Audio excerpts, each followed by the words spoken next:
And good evening to you. Welcome alongside on Central Illinois Sports. Live tonight from Girard, Illinois, as the Pittsfield Sockies have headed east to take on the North Mac Panthers. Good evening to you. I'm Charlie Hull. John's alongside as well.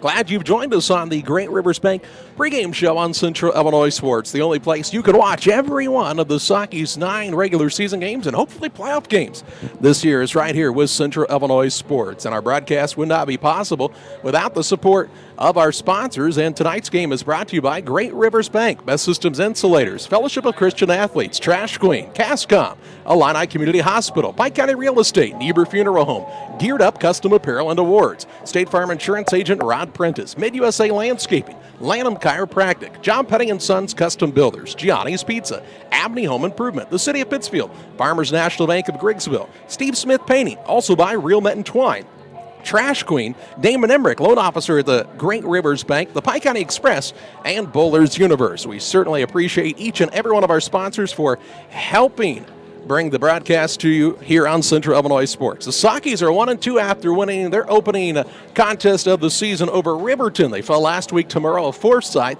but are competing better than they have the last few years and are looking to put 4 good quarters together against this North Mac squad. We'll talk more about the matchup. We'll also have a visit with Socky head coach Paul Petty on the Great Rivers Bank pregame show after this timeout. Had extra cash for a vacation, a boat, a new car, projects around the house? Free up more cash for the things you want by taking advantage of low interest rates. Refinance your home with Great Rivers Bank and keep more of your money by lowering your monthly payment. Start the process online at greatriversbank.bank and work with one of our experienced loan officers to get the lowest rate possible. Great Rivers Bank, member FDIC, and an equal housing lender.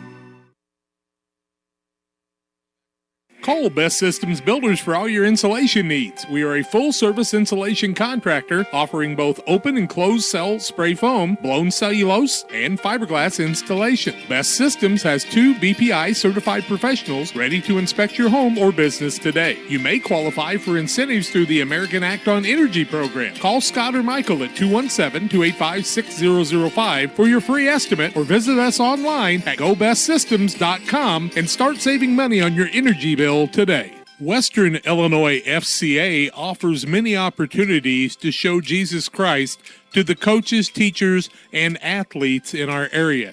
This is Jack Hull, along with Todd Sweatman, our director, and Julie Ross from the Quincy area. I am an area ambassador for Fellowship of Christian Athletes, and we would like to show you how you can start a small group huddle at your school on a weekly or bi-weekly basis. Just give us a call at 217-473-5151 or 217-370-2008 or go to Western ILFCA for more information. That's westernilfca.org for more information. Our next home team banquet will be on September 22nd at 4 o'clock in the afternoon on Sunday at Hamilton's Catering in Jacksonville. Go to westernilfca.org for more information. Isaac Bruce from the Rams will be our speaker.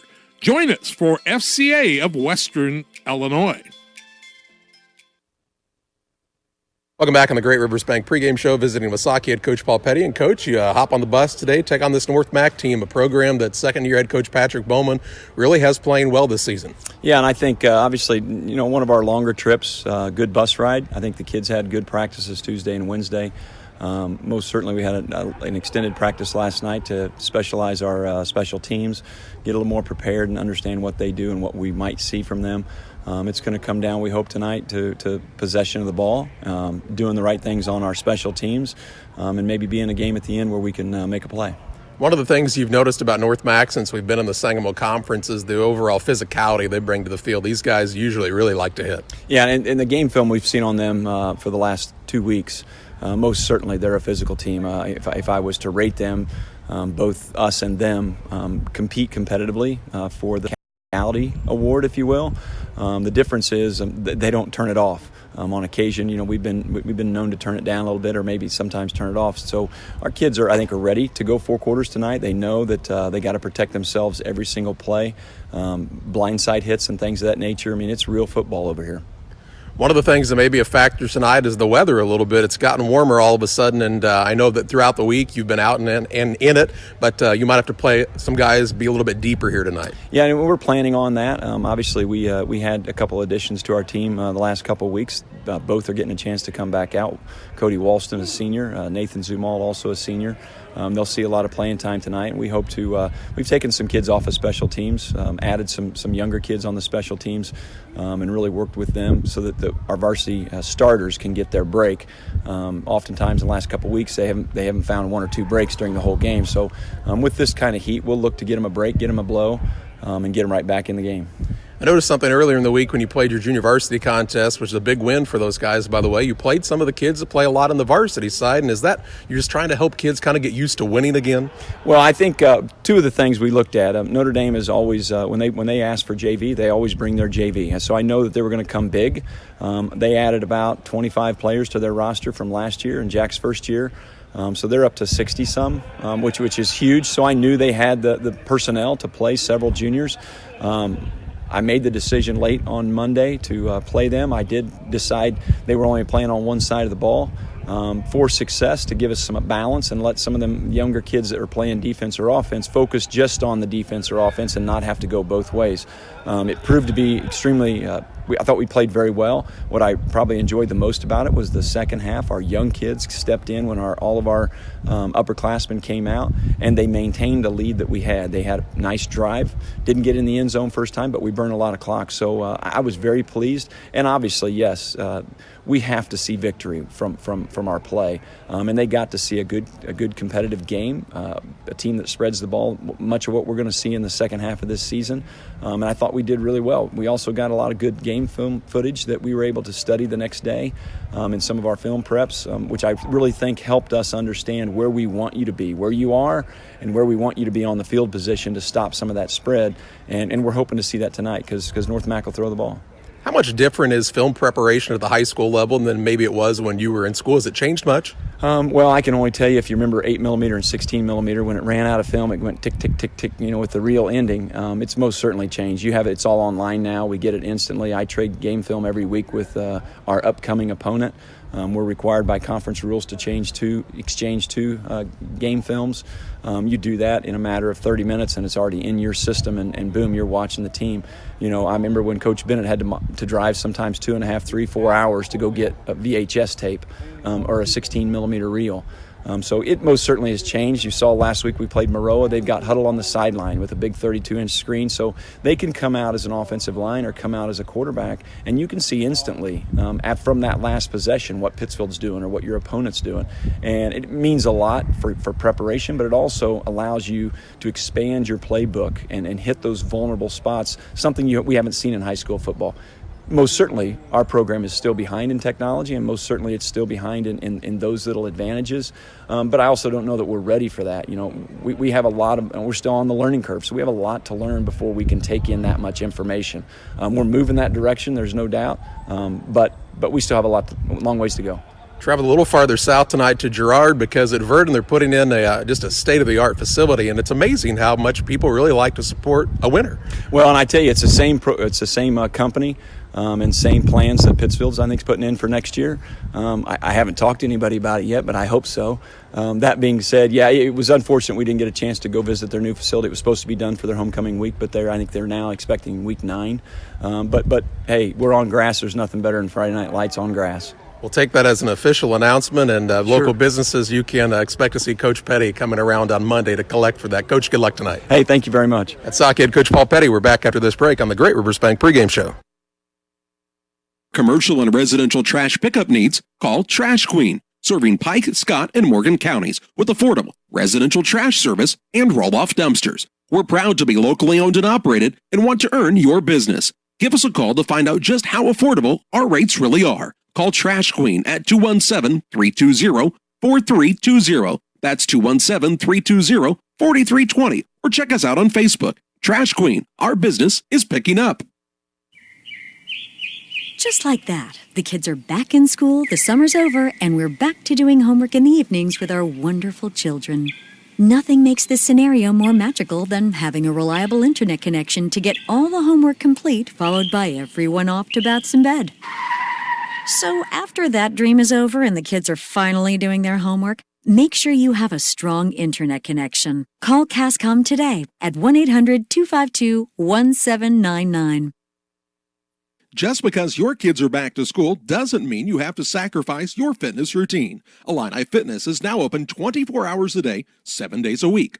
Whether you're a busy parent, college student, night owl, or early riser, our hours now fit your schedule. Call to find out about our affordable memberships at 285-5635 or learn more by visiting IlliniHospital.org/fitness. Illini Fitness, located at 128 West Washington Street in Pittsfield. The team at Pike County Real Estate specializes in residential homes, commercial properties, tillable, and hunting land in west central Illinois and northeastern Missouri. We treat our clients with the utmost respect and do our very best to connect buyers and sellers together to best suit the needs of our customers. See our current properties at www.pikecorealestate.com or call us at 217-285-5800 for Pike County Real Estate.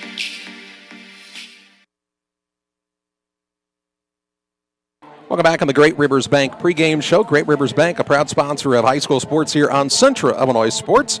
With locations in Barry, Liberty, and Pittsfield, Great Rivers Bank is here to serve all of your banking needs. Find out more about their services by visiting greatriversbank.bank. Member FDIC and equal housing lender. The Sockies and the North Mac Panthers going head-to-head this evening in the Sangamo Conference action. Standings coming in to the night in the Sangamo Conference look like this. Maroa, Forsyth, and Williamsville are atop of the conference. Imagine that. They're both 3-0 on the season.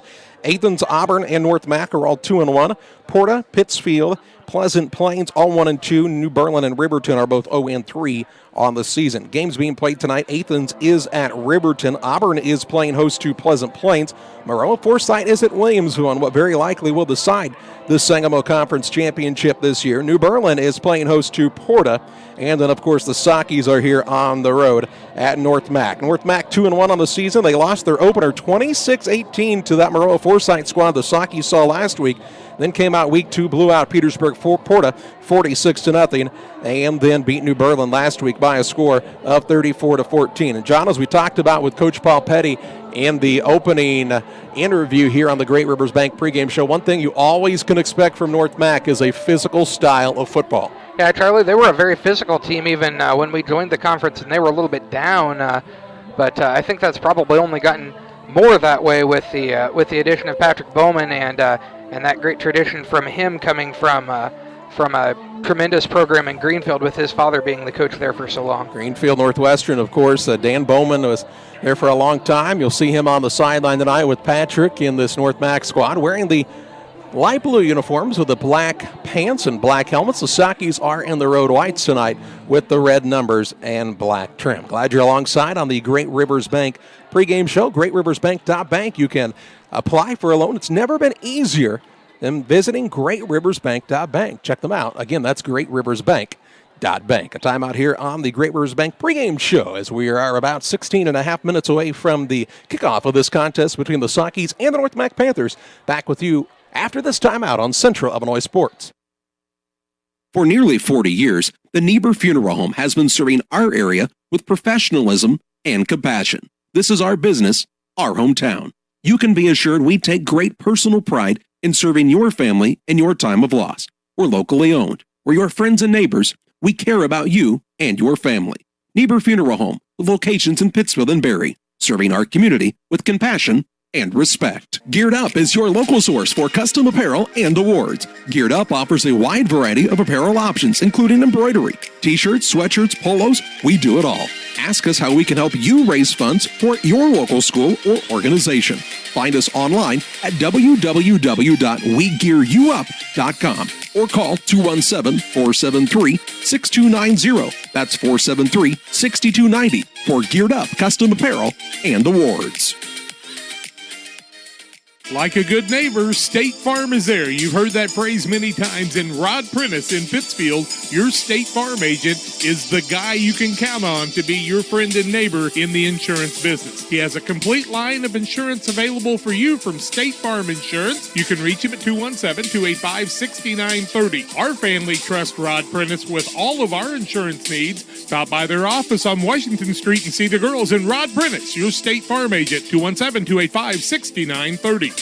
Mid-USA Landscaping, serving all of Pike County for residential and commercial lawn care. Mid-USA Landscaping can beautify your lawn and property with proper treatment, spraying, seeding, and of course landscaping designs perfect for your home or business. Mid-USA donates to the local area Little League fields and sports fields at your schools, and they are the perfect fit for you. Call them today at 217-577-4900. That's 577-4900. Mid-USA Landscaping for you.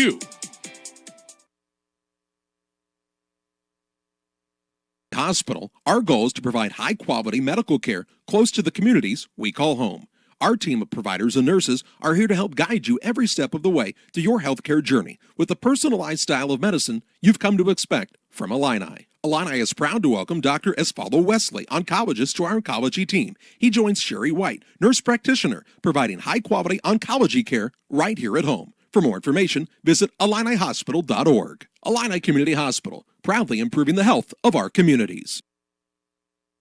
At Lanham Chiropractic, their mission is to ensure that they guide each patient to the possibility and enjoyment of a healthier you. Dr. Chris Lanham works together with each patient to identify the cause of the chiropractic issue and address it through chiropractic care, proper nutrition, and natural supplements, all while utilizing honest and trusting communication. If you're looking for a hands-on chiropractor who's proud to call this area home, call Dr. Chris Lanham at Lanham Chiropractic in Pittsfield at 217-285-6300. We welcome you back to Girard and the Great Rivers Bank pregame show on Central Illinois Sports. Great Rivers Bank, as we told you earlier, apply for an auto, residential, commercial, or agricultural loan. It's never been easier than it is right now with Great Rivers Bank. Apply today at greatriversbank.bank, member FDIC, and equal housing lender. It's a hot night, John, a humid evening, and it seems like we see this every year. The first couple of weeks of the football season are traditionally a little bit cooler, and then we see kind of the second summer phase, and sometimes at these kind of games you'll see some cramping and some guys who figure out that heat takes a lot out of you very quickly. Yeah, Charlie, it certainly can, and if you don't come in shape, then you can all of a sudden be down and be out, and that can be a problem. The other big thing is just to stay very well hydrated, and that's been the key for a lot of teams, and hopefully the Sakis did that. One of the high points for the Sakis this season has been their rushing game, and they've seen a number of guys carry the football throughout the season, but none better than we've seen Gage Gratton. He's really been the most consistent runner for the Sakis through the first 3 weeks. Yeah, Gage Gratton's been pretty impressive, Charlie, as he's been able to gain yardage sometimes where there weren't necessarily big holes. Although he's been getting big holes the last couple weeks. We saw the holes open. It was just really tremendous linebacker play, tremendous speed from the linebacker position at Morella Forsyth last week that was really filling those holes before anybody else could get the block in or that Gratton could get through. The band is out on the field. As we talked about with Coach Paul Petty, they are putting a turf field at Verdon, as that's where they usually play their varsity contests, is at Verdon, and so it's not quite ready yet. They're hoping to have it ready by the playoffs, and man, what a facility it's going to be. I've seen some specs on it, a new locker room, a new press box on both sides of the field. They'll have press boxes there starting out, so that's definitely welcome from the broadcast standpoint, and it's going to be something to really be proud of, John, and it's been tough for North Mac because they're a school that tries to have both football and soccer, and sometimes that can really wear on the field. It certainly can, and they're not a gigantic school either, Charlie. I mean, I know they're a consolidation now, are they not? That's correct. Okay, and I mean, I know they're a consolidation of a couple of schools, but it is not. It's not like they have 600 students to play both sports, and that's pretty impressive to get the number of athletes out that you need to play both sports and have good numbers in both sports. It is, and they have been very successful. And just about every facet on the in the fall sports side, they have a very good volleyball program. Cross country is usually very competitive. Soccer's been pretty good over the years, and the football team has been very consistent as well. We're here on the Great Rivers Bank pregame show. A timeout here. We'll take a look at the starting lineups for both the North Mac Panthers and the Pittsfield Sakis. That comes your way next. build. It's more than just a tagline at John Petty & Sons Custom Builders. It's our way of life. Our team is committed to building high-quality, custom-built commercial and residential facilities to fit the needs of your family or business. From design, new construction, renovation, and repairs, we have the expertise to turn your project into reality. Call us for a free quote at 217-248-6196, 6196, or check us out on Facebook. John Petty & Sons Custom Builders. Together, we build. For delicious, authentic Italian pizza and pasta, it's Gianni's Pizza on the Square in Pittsfield. From delicious appetizers to a wide selection of specialty pizzas and pastas, Gianni's has something everyone will enjoy. Take advantage of the Gianni's Pizza Special, where you can order any extra large pizza and receive a free small one-topping pizza. For carryout or delivery, call 285-4002. That's 285-4002 for Gianni's Pizza on the Square in Pittsfield. Abney Home Improvement is a family-owned company with Christian values. We have a passion for helping our customers find the best products at a great price. We understand making a large purchase of windows and doors for your home is a big investment. Our mission is to be completely upfront with you. We have built our business on trust and reputation. We depend on our customers to refer us to friends and family for their home improvement needs. Call 573-221-0886. We finish what we start with quality for you. Abney Home Improvement's 100% satisfaction is what we build our business on. Welcome to the city of Pittsfield, a great place to call home or a great place to visit as a home away from home. Visit the beautiful downtown area with the Pike County Courthouse and many businesses and restaurants to enjoy. Then check out the Pittsfield City Lake, a great place for boating, fishing, and camping. And new to the lake this year, a disc golf course. Learn more about all that the city of Pittsfield has to offer by visiting their website, pittsfieldil.org. The city of Pittsfield and Mayor John Hayden wish the Sockies good luck this season.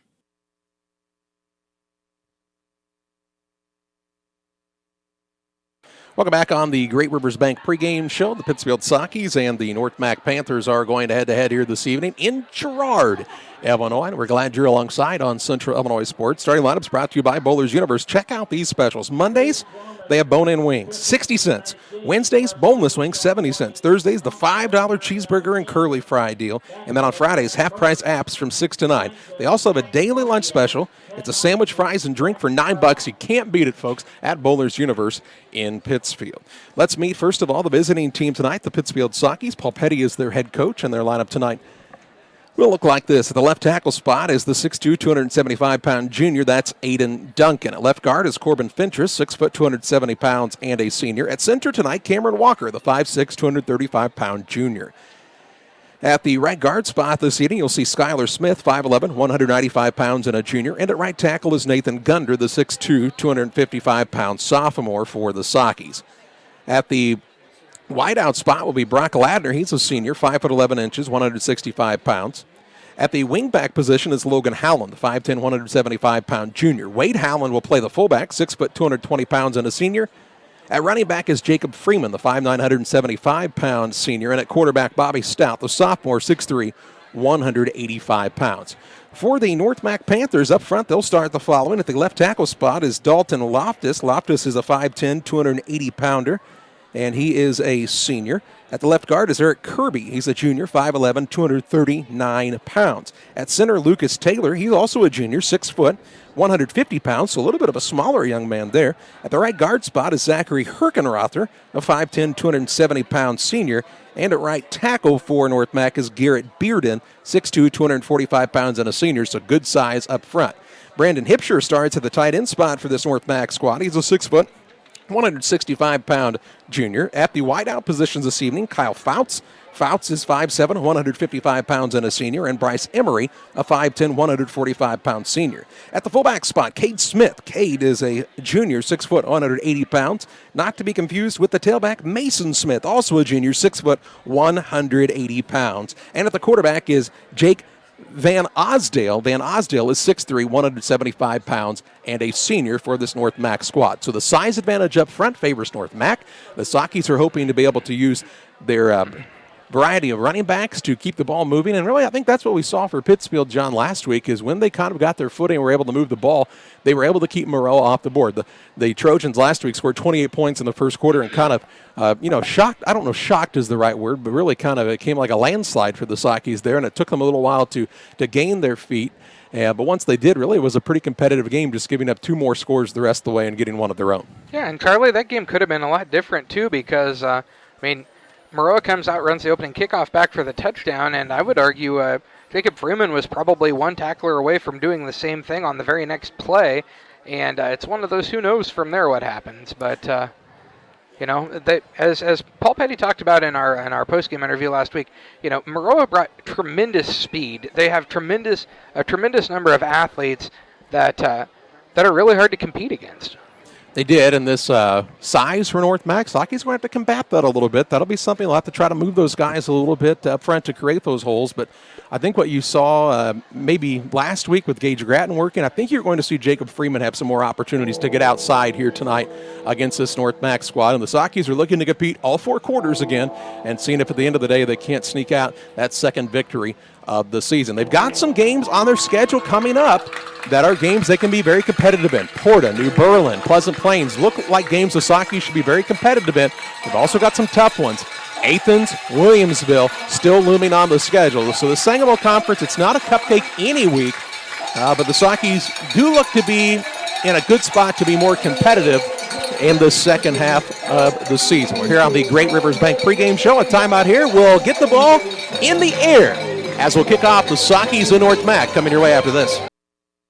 The Farmers National Bank of Griggsville with locations in Griggsville, Mount Sterling, and Pittsfield. Maybe you ask, why choose Farmers National Bank of Griggsville? The answer is simple. Local people, local decisions, and local commitment with local investments. We have many products and services to meet your needs. We invite you to find out more about us. Go to fmbgriggsville.com and explore all the services we offer. Visit any of our 3 friendly locations in Mount Sterling, Griggsville, and Pittsfield today. The Farmers National Bank of Griggsville, local people helping local people, member FDIC.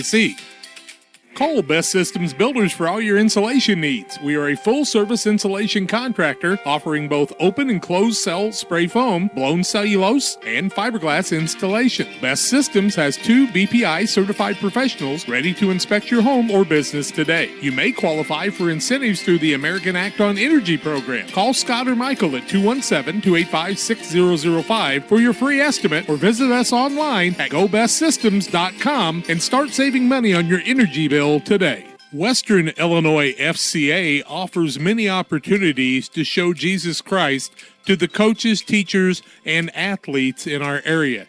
This is Jack Hull, along with Todd Sweatman, our director, and Julie Ross from the Quincy area.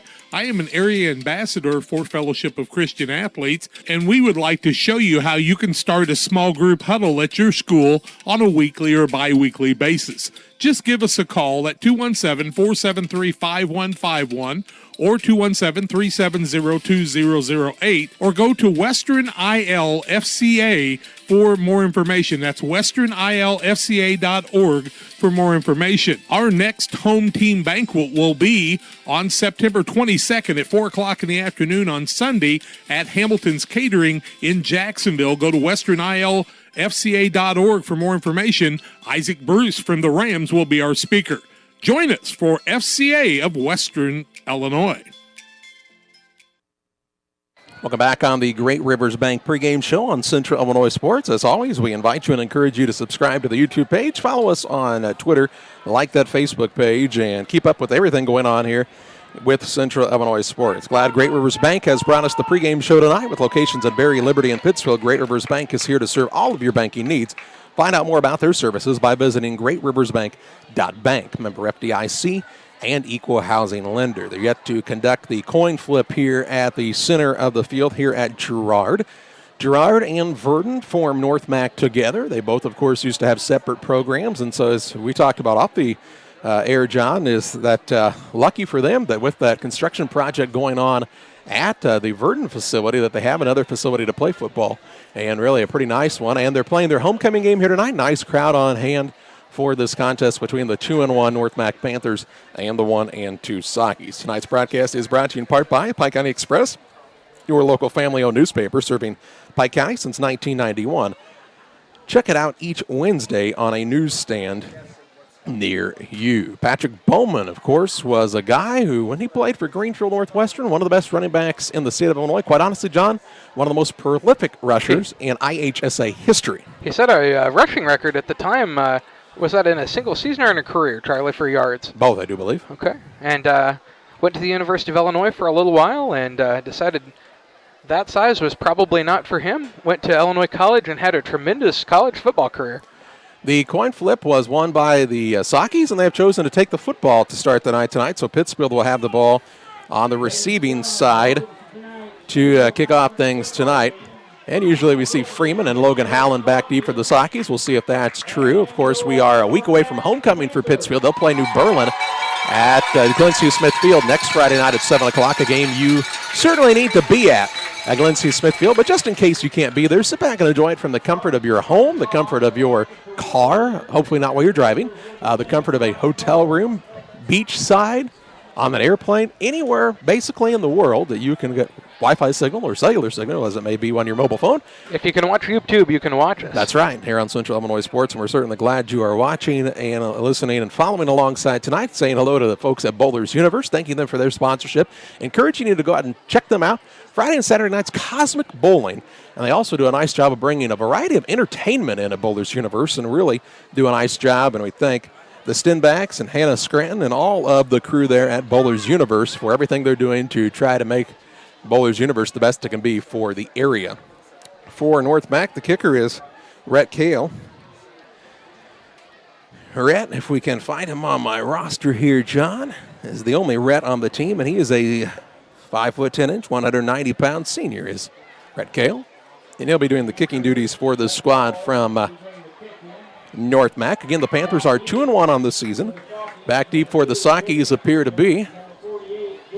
It's Freeman and also Is that McKee back Jason there? McKee back there. So Jason McKee's just a freshman, 5'7", 155 pounds, back to help receive the opening kick. Kale has his hand in the air. He's already gotten the signal from the official. He will put his boot into this one. It's a low line drive kick. Going to be taken by the up man. That's Wade Howland. Howland on his feet, rushes ahead, and is going to be taken down at the 46-yard line. And that's where the Sockies will start 1st and 10 at their own 46 at the 11:55 mark of this first quarter of play. So 1st and 10 from the 46-yard line. Good field position for the Sockies to start the night tonight. A different number here for Wade Howland this evening. He's wearing the number 11 if you're following along at home. And just in case you have your roster. That's right, in case you have your program out, and we certainly hope you do. And we do also want to say Happy Smiles Day to everyone out there. If you're not sure what Smiles Day is, give Jared Hines a call. I'll hand out his number here in a moment. Sockies have a single receiver wide to the right-hand side in Ladner. They'll send Grattan over on the left in the wingback spot, and Bobby Stout will be under center. Just underway here in the opening quarter.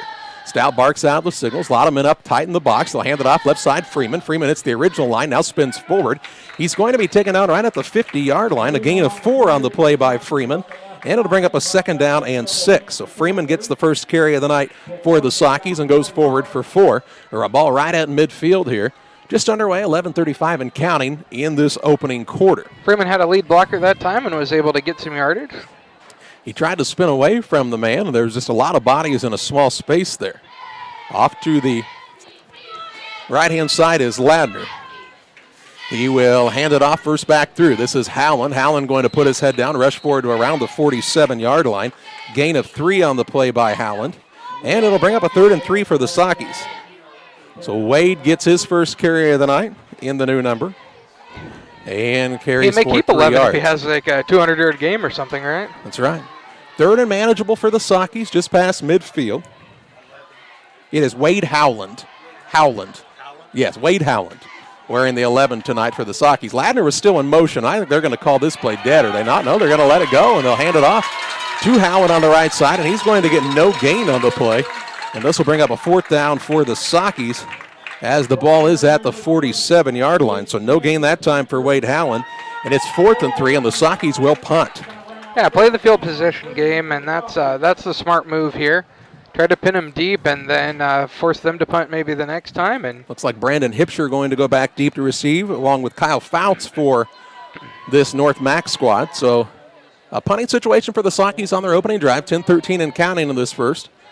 As the kicker, Brock Ladner today, going to set up at the kicker spot, it appears. Nope, it's a fake. They'll give it off to Grattan. Grattan's got the first down and more. Look at him go. On his feet inside the 40, down to the 36-yard line. He gained 11 on the play did Grattan, and a Saki first down, their first of the night. You could kind of smell that coming, couldn't you, John? Well, you could, especially since Brock Ladner was lined up to punt about 15 yards back. I was going, boy, that's going to be a long hike. But, some people like to get a little running start when they're punting. So a fresh set of downs for the Sakis, 1st and 10, 9:47 to play in the first. And if you're North Mac, I should say, you should have noticed that Ladner has never lined up at punter this season. It's usually Lucas Rubel. You got 2 tapes, At least.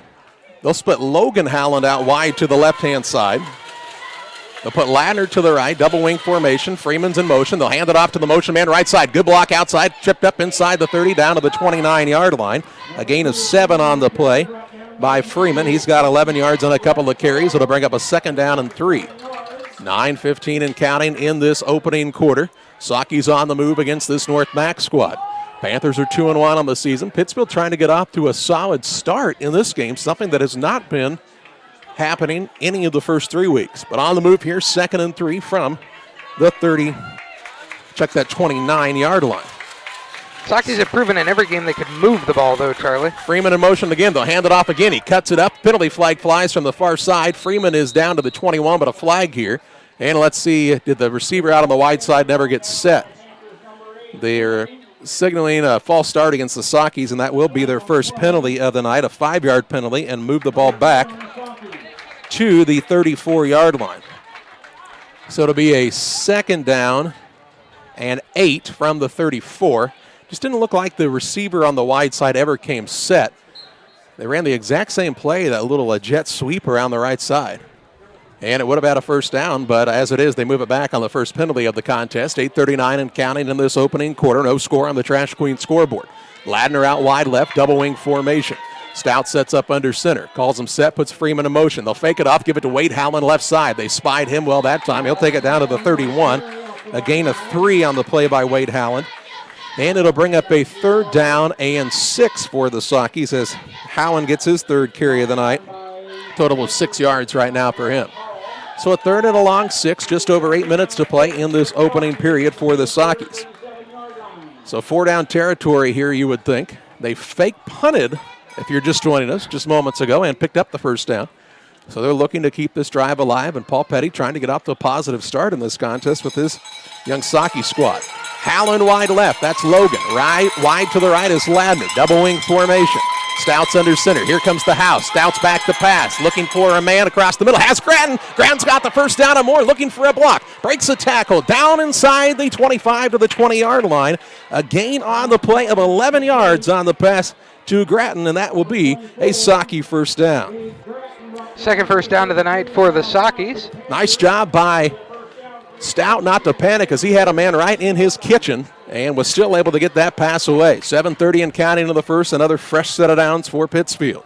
Charlie, we've talked about Stout's just going to get better and better as a passer as he gains more confidence. Ball down at the 20-yard line. 1st and 10. Stout under center. Puts Freeman in motion. He'll hand it off and a little delay. That's Howland right side. Good running room. Takes it inside the 15 down to the 13-yard line. A gain of 7 on the play by Howland. It'll bring up a 2nd down and 3. So a 2nd and 3 at the 13. Saki sure look like they have something cooking here in their opening drive. Under 7 minutes to play in this opening period. Trying to score first is this Pittsfield squad with the home, or check that away whites, I should say. Homecoming night for North Mac. Pittsfield trying to play spoiler. Stout's under center. Barks out the signals, puts a man in motion. He'll hand it off to the deep back. That is Story. Story will take the ball inside the 10, down to the 8-yard line. A gain of 5 on the play, and another Saki 1st down. Story, a man who's difficult to tackle, Charlie, as he's only about 5'6" at the fullback spot generally. Also plays the nose guard on the defensive side, but he's almost always going to be lower than whoever is coming after him, so he's tougher to tackle. So Story has it to the 8 for the Sakis, 1st and goal. 6:38 to play in the first. Clock is running here. Under center is Bobby Stout, the sophomore quarterback for Pittsfield. Takes the snap, trying that end around play. Freeman gets crunched that time. Gunder got shoved back into the backfield. A loss of 2 on the play by Freeman, and this will bring up a 2nd and goal from the 10. This has been a little bit of a bugaboo spot for the Sakis so far this season, John. They get it in the red zone and have had trouble getting points on the board. Stout goes to the sideline to get the play from offensive coordinator Aaron Presley. Pittsfield held the ball for half of the first quarter. No points on the board yet. See if it might happen on this play. Wide right is Ladner. Out to the left is Howland in the double wing. Under center, Bobby Stout. May he go to the air here. He is back to pass. Stout looking for a man, running for his life now, deep in the backfield, and he takes a big sack. A big sack in the backfield as Stout was trying to get away all the way to the 20. A loss of 10, and it'll bring up 3rd and goal from the 20. So Stout retreated, and that time a loss of 10. 3rd and goal from the 20 now for the Sockies, and things going the wrong way right here. 5:28 to play in the first. Now you would think they have to go to the air on this 3rd down play, but the line's got to give Stout more time to get his feet underneath of him. He's slow to the huddle now as he brings the play in. No play clocks here at Girard, so we'll have to just watch the back judge here and see if he starts counting. 5:09 and counting in the first. Stout with the eye behind him. Receiver wide right is Ladner. He's back to hand it off. Left side Grattan. Grattan tripped up, spins forward, still on his feet, pushing hard, and takes it all the way to the 9-yard line. That is a gain on the play of 11. It'll be 4th and goal from the 9. So Grattan with tough yards. He was stood up, but then kept them moving, hopped over the pile, and I think the Sockies will send on the kicking team and J.J. Petty here. So he will kick from the 16-yard line. So this is a 26-yard field goal attempt. 26-yard field goal attempt by J.J. Petty right here. The holder is Cade Corgett. 4:24 and counting in the first. Here it goes. The hold is down. The kick is up. The kick is a line drive, and it is no good. I think it went underneath the uprights. It is no good. So a no good kick by J.J. Petty. It went over over the bottom bracing, but not over the crossbars. There's kind of a double crossbar here. So the 26-yard field goal attempt for the Sockies is no good, and that promising drive stalls out, and it's still no score on the Trash Queen scoreboard. So a long drive, took a lot of time off the clock, but comes up with no points, and now the defense going to have to come out and play tough.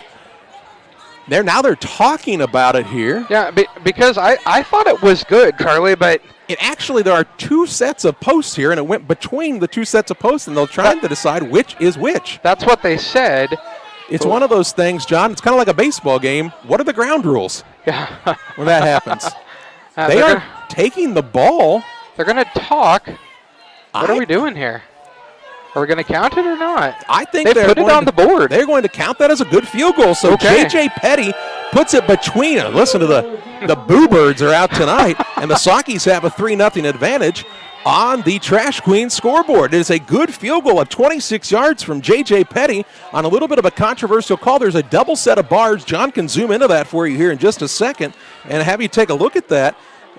There's a double set of bars, and Petty actually put it through the 2 bars. Well, and I'm not sure of that. That's what the man first signaled, was that it went between the bars, but I thought it was good the whole time.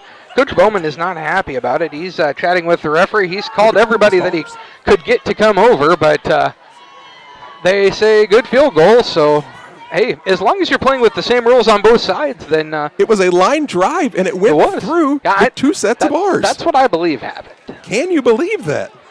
John, it's actually more impressive than making a field goal. It's probably significantly more difficult. Well, yeah. It's not the goal, but... No, but it is the goal because it was good. Well, that's true. 3-0 Sockies on the Trash Queen scoreboard. And, when you come to the points. When you come to the ballpark, you might see something different each and every night. Now Petty is going to look to kick this one off, and he kicks a low line drive kick. It's going to be taken by one of the upmen. He just falls on the ground. Down at the 32-yard line. Return at that time was Nick Hogan, and Hogan didn't try to be a hero that time. He just takes the ball and heads to the ground, and that's where the Panthers start 1st and 10 at their own 32-yard line. It took a big hop there, Charlie, and I think Hogan was just trying to make sure he maintained the ball. So 1st and 10.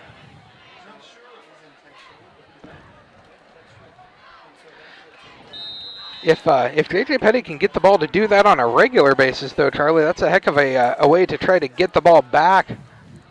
Yeah, I don't think that was on purpose. That big hop is, Van Osdale is in the quarterback spot. He is under center, a receiver wide to either side with an I formation behind him in the backfield and the Smith boys. He'll turn and pitch it off to the deep back on the right-hand side. This is Mason Smith, and Mason Smith with a nice gain down the sideline where he shoved out of bounds.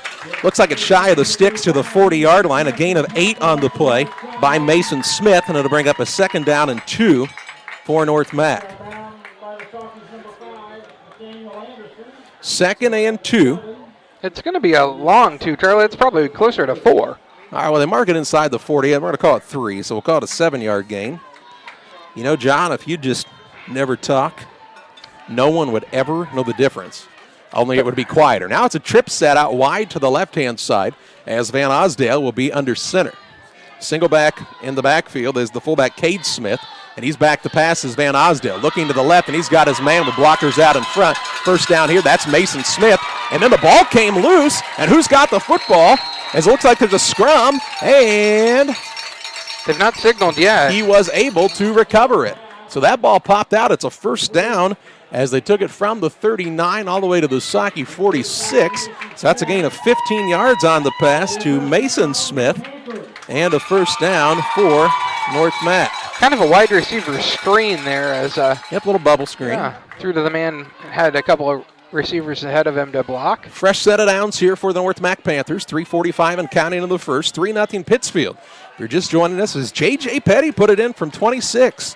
Unconventionally, I think is the best way to call it. Van Osdale's under center. Now he looks to the sideline, going to change some things up here at the eye behind him in the backfield. Jake Van Osdale, sounds like a wrestler, going to pitch it to the right-hand side. Ball carrier this time is Will June, and June is looking for running room, and there was nothing to be found. Howling in on the stop for the Saukeys. A big loss here back to the 48-yard line as the ball started at the opposite 46, so a loss of 6 on the play. And it'll bring up a 2nd down and 16. So 2nd and 16, a little break in the action. We tell you about Damon Emmerich at Great Rivers Bank, here to help you with your auto, residential, and commercial loan needs. Call Damon at 285-4404. It is a 2nd down and 16 yards to go here with 2:50 and counting in this opening period. Nice play by Wade Howland. He's been an animal for the Saukeys on the defensive side. Trips bunch left as Van Osdale is under center. Single fullback is Smith in the backfield. They'll pitch it to him. This is Cade Smith. Cade Smith looking for room, and he's got some. He's trying to get outside and is finally taken out of bounds inside the 40 down to about the 37-yard line. So a gain on the play of 15 yards by Cade Smith, and this will bring up a 3rd and manageable as it's about a 3rd and 2. So a 3rd and 2 at the 38-yard line for North Mac. That's the Saukey 38 with 2:33 to play in this opening period. 3-0 Saukeys on the Trash Queen scoreboard as they kick the field goal from Petty. And it was called good. We're not extremely sure it was good, but it was called good. Now it's a little bit of the polecat offense as there are 5 men split wide to the right. Under center is Van Osdale. He'll pitch it out to the right-hand side, has his man. This is Kyle Fouts, and Fouts is streaking down the sideline, and there he goes for the score. Kyle Fouts on the polecat all the way out to the right, takes it from 38 yards out on the pass to Kyle Fouts. And it is a touchdown for North Mac, and they now lead the Saukeys by the score of 6-3. So 6-3 the score as Fouts took it, and then, man, he was gone in a blink of an eye. And he'll look to, let's see what Coach Bowman wants to do here, if he wants to go for 2 or kick the extra point. 6-3 the score. One of the fans says, don't worry about the field goal. Anything close is good. And entertainment tonight. They'll go for 2, though. They're not going to take a chance on that. 2 receivers wide to either side as Van Osdale is in the shotgun. He's back to pass. Now he's going to try to tuck it. He's got a man open in the right side of the end zone, and it is no good. That man was out of bounds. The 2-point try is no good. We have 2 minutes, 23 seconds to play in this opening quarter. It's North Mac 6, Pittsfield 3. Back with you after this. For all of your commercial and residential trash pickup needs, call Trash Queen, serving Pike, Scott, and Morgan counties with affordable residential trash service and roll-off dumpsters. We're proud to be locally owned and operated and want to earn your business. Give us a call to find out just how affordable our rates really are. Call Trash Queen at 217-320-4320. That's 217-320-4320. Or check us out on Facebook. Trash Queen, our business is picking up.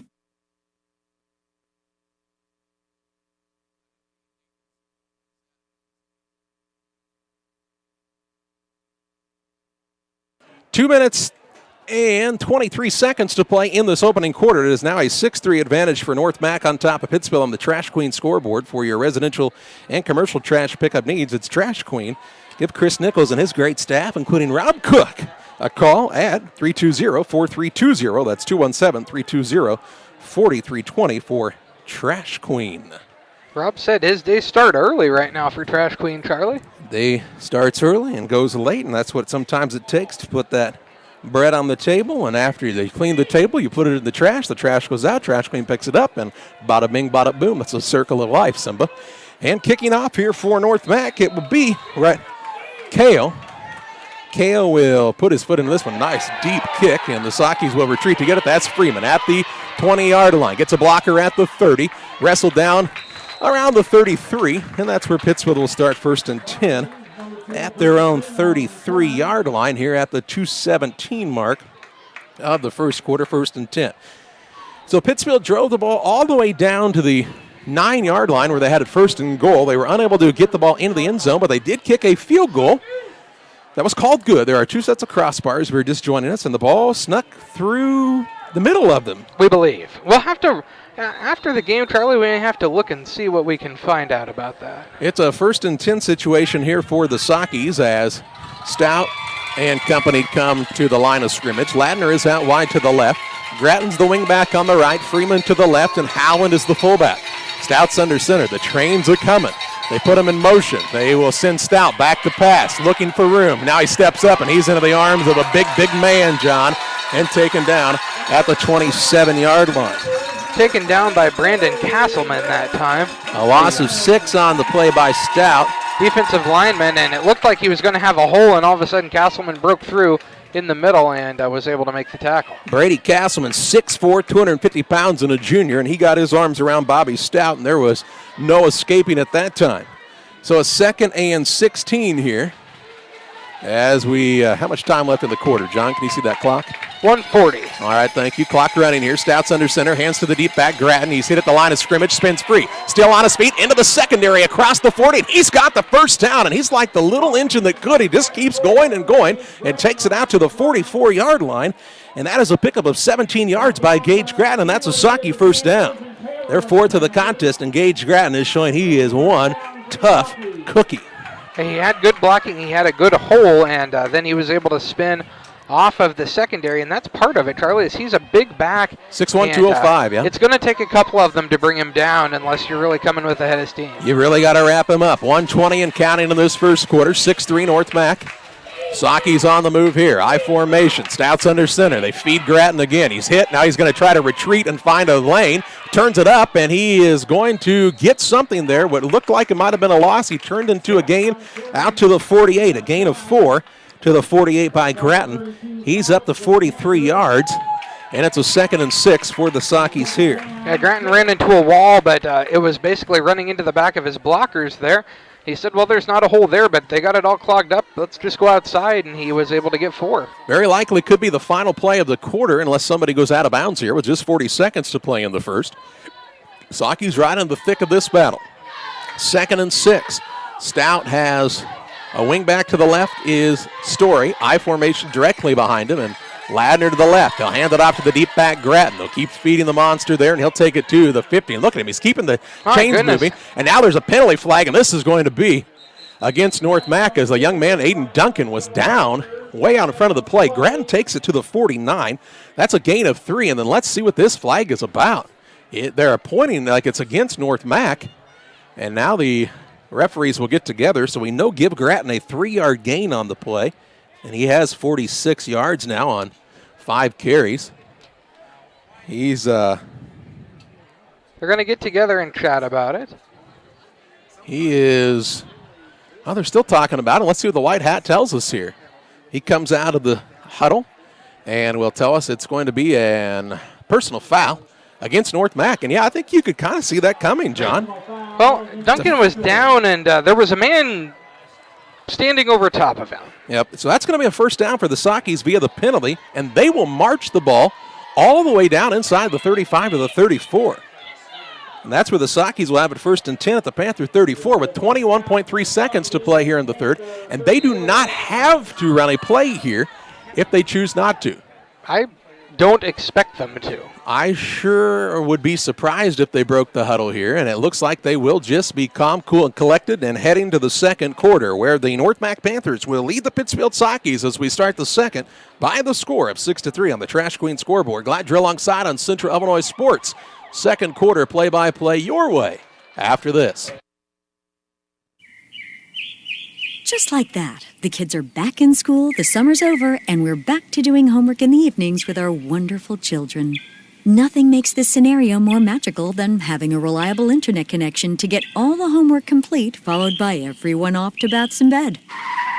So after that dream is over and the kids are finally doing their homework, make sure you have a strong internet connection. Call CASCOM today at 1-800-252-1799. Just because your kids are back to school doesn't mean you have to sacrifice your fitness routine. Illini Fitness is now open 24 hours a day, 7 days a week.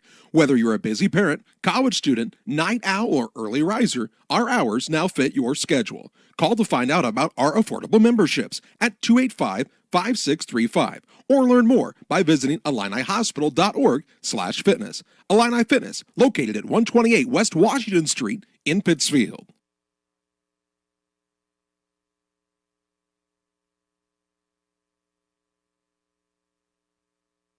Well, we're ready to start the second quarter of play, John, and we have a game right here. It is a 6-3 contest. North Mac on top of Pittsfield as we welcome you back on Central Illinois Sports. Glad you've joined us here.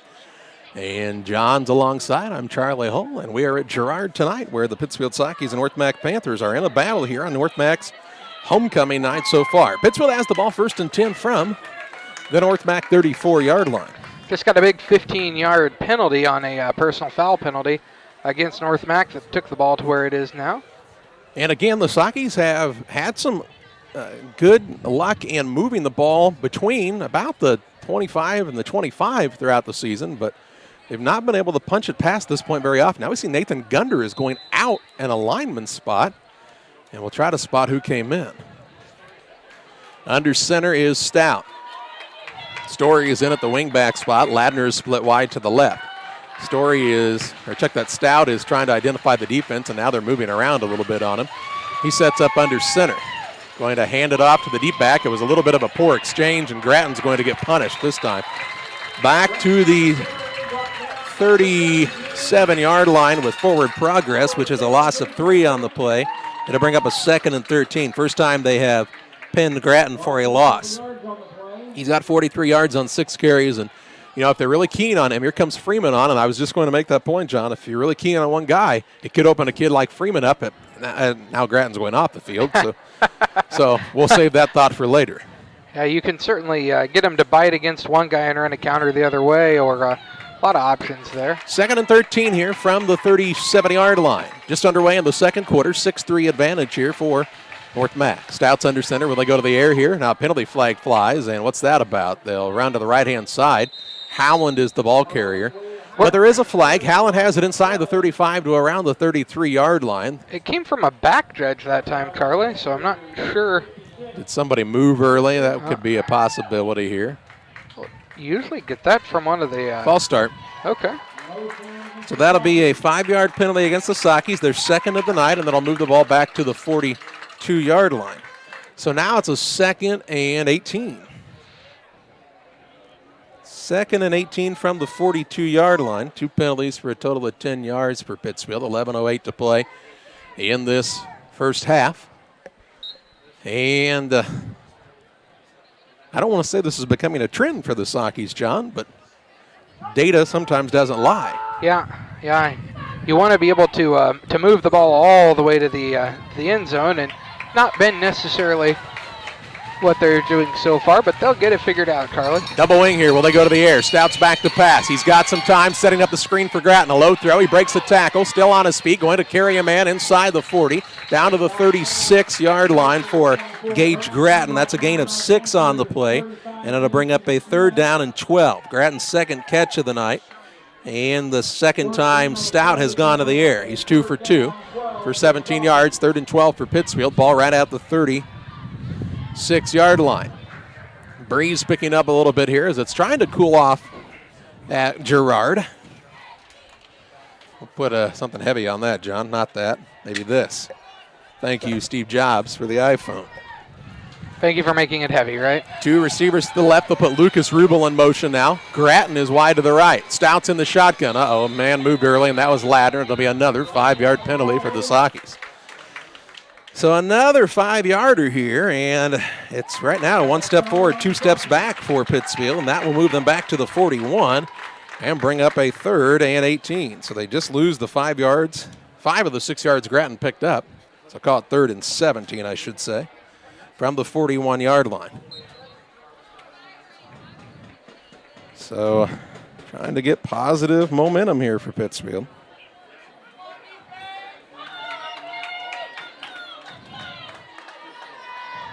They'll have Stout on the shotgun.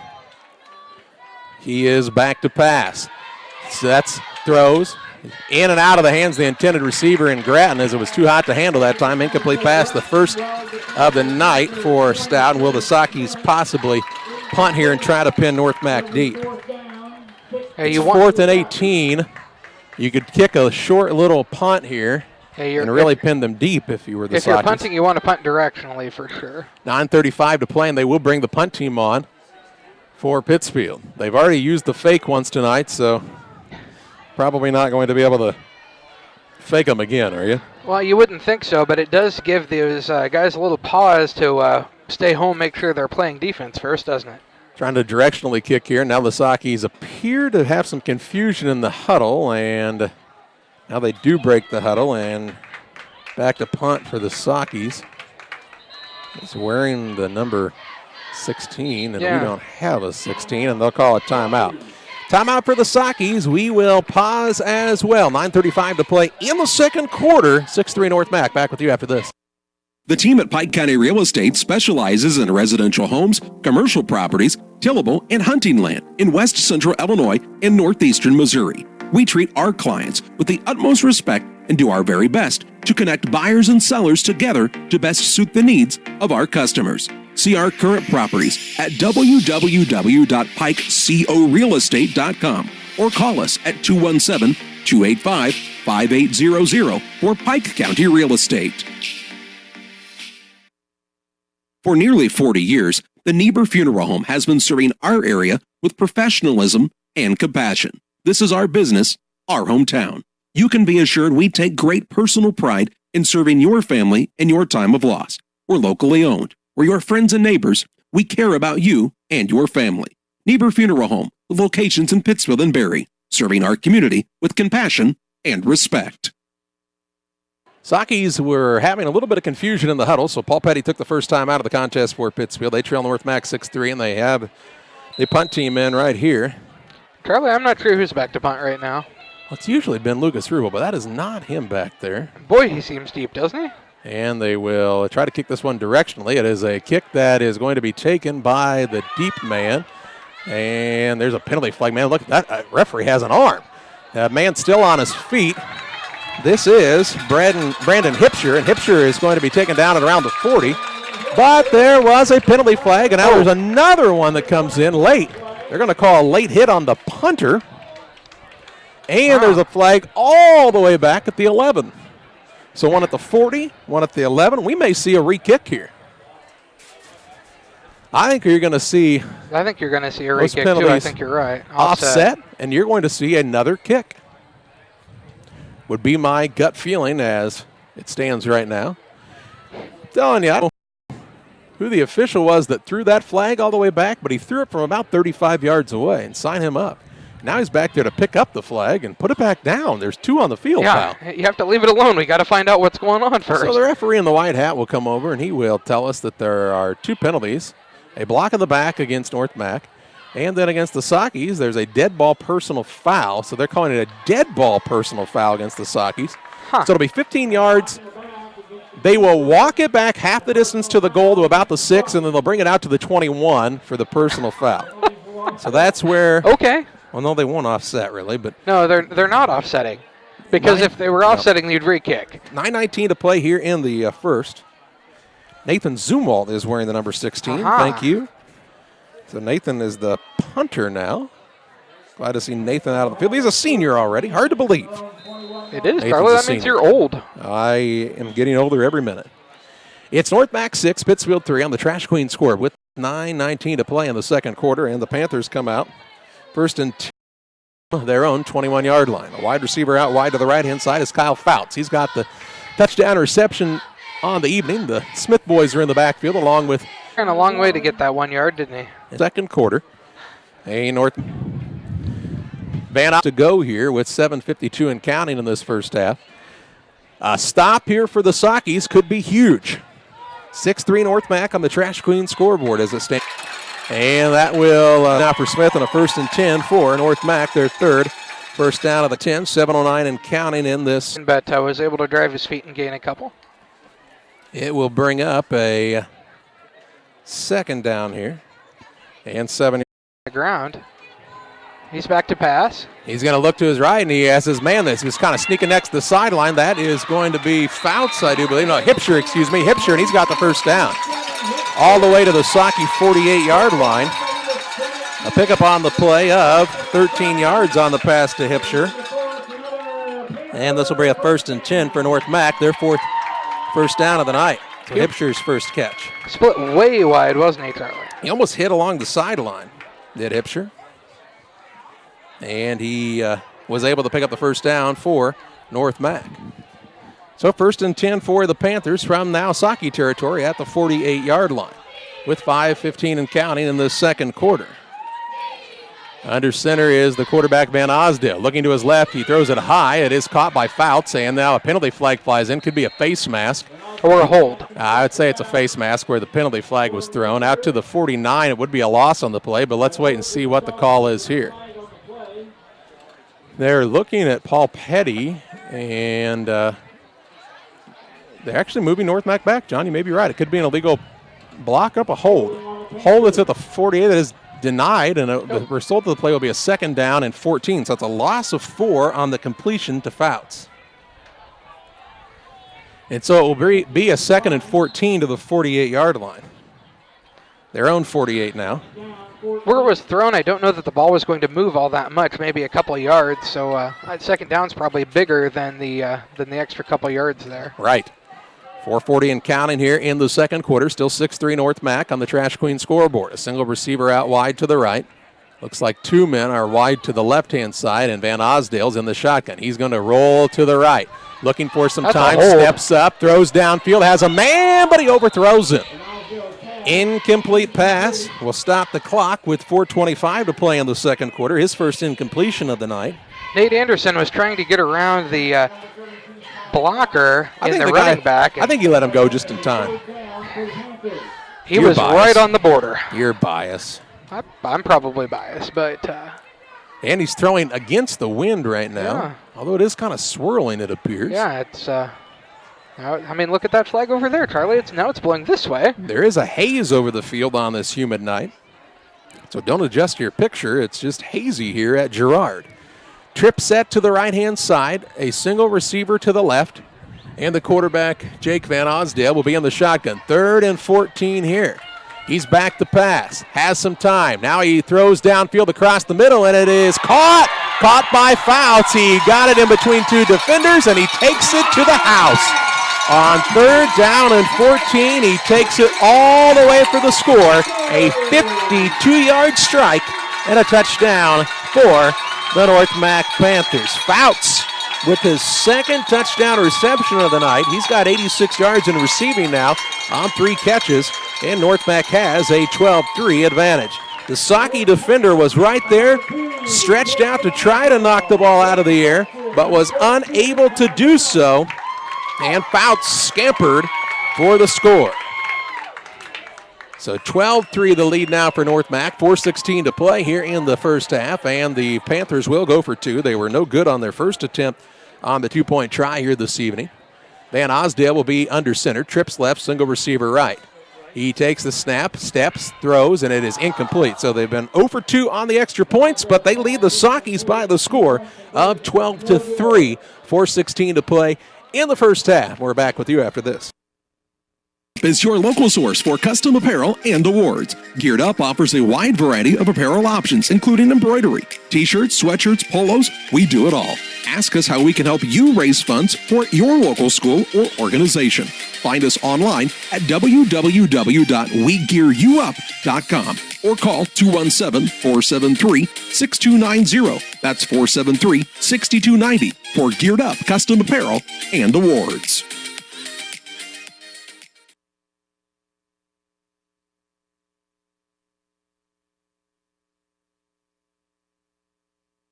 .416 to play here in the second quarter, and Fouts has his second long reception of the night. This one, John, a 52-yard reception. And the defender, as we talked about, was right there, stretched out nearly. It looked like he was going to have a chance to tip it away and be an incompletion and fall harmlessly to the grass. As it was, Fouts was able to snatch it and go for the score. Yeah, it was definitely thrown through traffic. Probably went through several people on both teams, really, and hard thrown ball, and Fouts was able to get it, and he was just behind his defender as he was stretching out to try to tip the ball away. A really strong throw by the quarterback, Jake Van Osdale, though, to put that one. He just dropped a dime right there, and you have to really give him a lot of credit. Van Osdale, a big young man at 6'3", 170, Charlie? Yeah. Here's the kick by Kale. It's headed toward the sideline. The Sockies need to get on it, and it's loose, and North Mac has this football. The ball hit the up man, and Lane Elliott and the freshman did not go after it, and North Mac recovers at the 33. So the Panthers will have it 1st and 10 at the Socky 33, and they've got it right back on offense with 4:13 to play in the second quarter. And that's sometimes, as a freshman, you'll make mistakes like that, but you see Elliott go to the sideline. Paul Petty's the first guy to greet him there. He's explaining, he's teaching, he's saying, hey, here's what we want to do on a play like that going forward. And I will bet you, knowing Lane Elliott, the next time, he'll make the play. As it is, the Socky defense is right back onto the field. Did not have much time to catch their breath, and they have the Panthers deep in their own territory at the 33. 1st and 10 with 4:13 to play in the second. They're running the polecat again with 5 guys split wide right. They're looking. Now they're going to try the double move downfield. They've got a man deep, and that is as easy as they come on the pass this time to Bryce Emery. A 33-yard touchdown pass to Emery. And the Panthers now lead 18-3. It's just enough to confuse because it's not the polecat play necessarily as much like we've seen like Sacred Heart Griffin run is. It's not where there's no line. They leave the line. They're just taking all the backs. Basically, the quarterback is all alone behind the line. Everybody else is split out to one side. So that did not take long after the Panthers recover the kickoff. They score in one play, and with 4:05 to play in the second quarter, they've taken this 18-3 advantage on the Trash Queen scoreboard, and they'll come on for the two-point conversion. They are 0 for 2 on the two-point tries so far tonight, but they'll give it a go here. As Van Osdale is under center, 2 men to the left, a single man split wide right. I formation, takes the snap, hands it to the deep back. And no, he pulled it out at the last second. Van Osdale throws it up for grabs, and it's incomplete. So it kind of looked like mass confusion, and it still ends up being no good on the two-point try. 4:05 to play in the second quarter. It's 18-3. North Mac on top. Back with you after this. Like a good neighbor, State Farm is there. You've heard that phrase many times. And Rod Prentice in Pittsfield, your State Farm agent, is the guy you can count on to be your friend and neighbor in the insurance business. He has a complete line available for you from State Farm Insurance. You can reach him at 217-285-6930. Our family trusts Rod Prentice with all of our insurance needs. Stop by their office on Washington Street and see the girls in Rod Prentice, your State Farm agent, 217-285-6930. We welcome you back on Central Illinois Sports. It is now an 18-3 advantage for the North Mac Panthers over the Pittsfield Sockies on the Trash Queen scoreboard. Trash Queen, for all of your residential or commercial trash pickup needs, call Trash Queen. They're serving Pike, Scott, Morgan, and the surrounding areas. Call to learn more, 217-320-4320. Charlie, that was quick as North Mac scores 11 seconds apart. 2 touchdowns. Extra points were no good on both of them, but Sakis have to respond here before the half, as North Mac's going to get the ball back to start the second half. Very quickly, this game has gone from close to all of a sudden, and you're in danger zone if you're the Sakis. One of the cheerleaders has a nice arm, hit the press box in the air. Signer up. Kale will be in to kick this one off for North Mac. Sakis have Freeman and Howland back deep. Hey, you see Elliott right back out there. Let's see if they kick at him again, and they will. They'll kick right towards him, and this time Elliott goes, and he gets the ball. Now he's having a little trouble with it, gains the possession, looking for running room, cuts up field, still on his feet. Look at him fight for those yards, and that's what you're talking about, Johnny. Made the mistake last time, but this time he recovers, and he ran hard once he had that ball out to the 32-yard line. Good for Lane. Yeah, Elliott, a very athletic kid, and he's definitely a hard worker, Charlie, as we saw last year in junior high baseball, too. He ran hard that time. That's what you like to see. I mean, mistakes are going to happen, especially when you're playing underclassmen out there at the varsity level, especially against the quality of program like you see here in North Mac. But you like that they put him right back out there and gave him another go. Stout's under center here for the Sakis. Can they get a score on the board? 3:57 to play in the second. Stout takes the snap, hands it off to the deep back right side. Looks to be Grattan. And he's going to be tripped up and taken down after a very short 1-yard gain. It'll bring up a 2nd down and 9. So they've slowed Grattan down the last couple of times for a 3-yard loss and now just a 1-yard gain. And it'll bring up 2nd and 9 from the 33. Realmet and Twine, they're located just north of Pittsfield, across from the airport. They're your local headquarters for concrete lawn ornaments, statues, fountains, and so much more. Stop by and see them or call 285-5013 for Real Net and Twine. Stout's under center. Quarterback keeper to the left-hand side, trying to get around on the outside. He takes a hit, and he's taken down at the 33-yard line. So that will be a loss of a yard on the play, or will this be right back to the line? I think it'll be right back to the line. We were at the 33, and the box will not move, so no gain, no loss, and it'll bring up a 3rd and 9, I should say. It did move back a yard after all, Charlie. There was just a late setting the ball there. So 3rd and 10 with 2:55 and counting in this second quarter. They're trying the naked bootleg to the left, and the end did a nice job to keep contained and would not let Stout get outside of him. It did a nice job taking him down in the open field. Stout's not a small young man for a sophomore, 6'3", 185, so he's not the easiest of guys to tackle either. Nope, and very athletic is Stout. Howland and Grattan split wide right. Freeman and Ladner to the left. Stout's in the gun. High snap. Comes down with it. Back to pass. Looking for room. He's going to evade him, and he's got big room out in front. Has the first down. Going to duck out of bounds. Oh, that's a late hit. A late hit. Ridiculously late hit. We've got the flags and they out. take him into the fence. Out. They take him into the fence along the sideline, and there's just no room for a hit like that. That young man should be pulled off the field right now. He may be thrown out of the game. Out of bounds at the 47-yard line. He gained 16 yards. Now we have a Neanderthal in front of us applauding that play, and I'm sorry, there is no room for a play like that. That's the kind of play that you get thrown out of a game for. You get someone hurt. There is a fence only about 6 or 7 yards off of the field, so it's dangerous as it is. And then the Stout was clearly going out of bounds, and there is just no room for a hit like that. That is ridiculous. Stout right back out there. He ran, got the play, comes over. Yeah, he's a tough kid, but there's just, I'm sorry, no way you can do that. 1st and 10 now to the 35-yard line. Stout's under center. He's going to hand it off to the deep back and Grattan. Grattan's got running room right side. Makes a man miss with a stiff arm. Still on his feet, far sideline, and he is going to be taken down out of bounds deep in North Mac territory. It looks like he is inside the 10, and now a penalty flag flies a couple of different ways. And who's this going to be against? Gosh, darn it, you hope it's not against the Sakis, all the way down to the 5. A gain of 30 on the play by Grattan. Wouldn't surprise me if we have offsetting penalties here, Charlie. Maybe both teams were chatting a little. So Grattan with the 30-yard gain and a first down, but this penalty, the Sakis are moving back, and they're talking to Aiden Duncan, the left tackle, and taunting unsportsmanlike conduct against the Sakis, so it's a dead ball. So it'll be a first down, so it'll be... It will not be 1st and goal, though. No, if it's a dead ball, and the ball was at the 5. Yeah, so let's see where they set the ball. So it'll be about here. the 20. I don't believe Well, it depends on if it was a live ball or a dead ball, John. If it's a dead ball, it will be back to the 20. And it should be, I think it'll be first and goal from the 20. It's a dead ball penalty. Well, that's true. Yeah, because it was a dead ball penalty, you'd already gained the first down. So it'll be a first down and goal to go from the 20. We have a timeout on the field. We will pause as well. 2:12 to play in the second. 18-3. North Mac on top of Pittsfield. We're back with you after this word from Mid-USA Landscaping.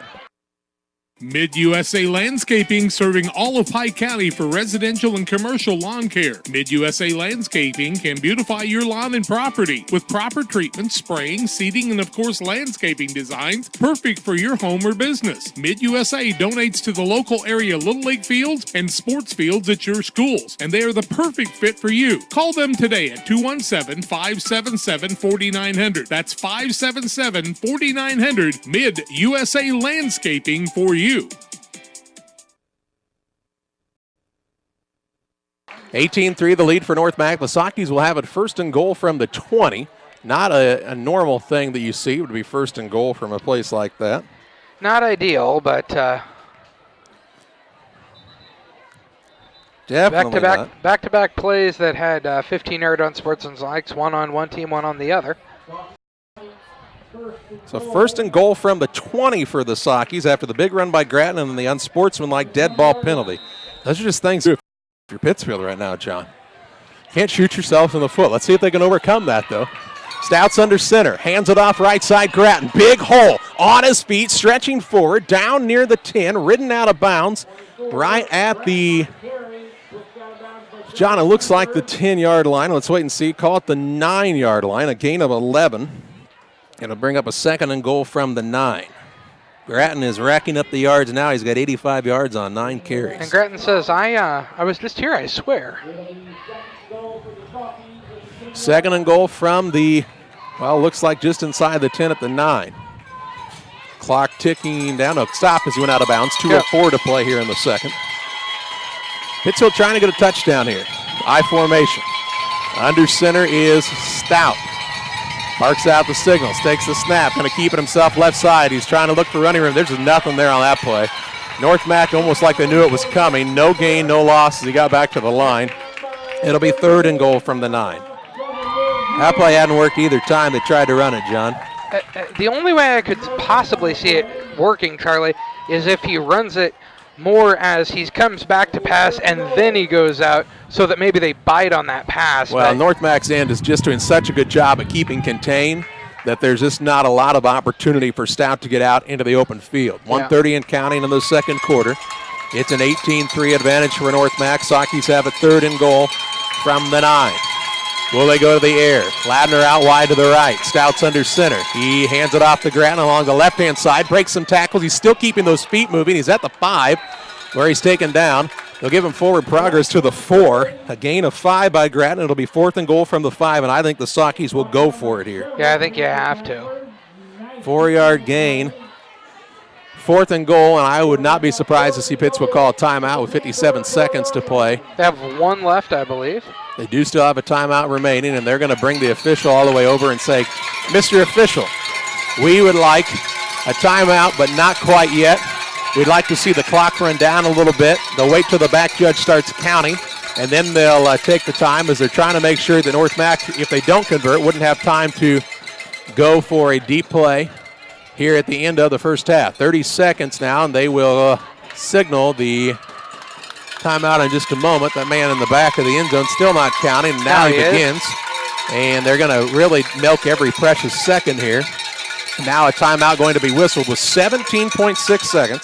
17.6 seconds to play in the half, and a timeout by the Sockies.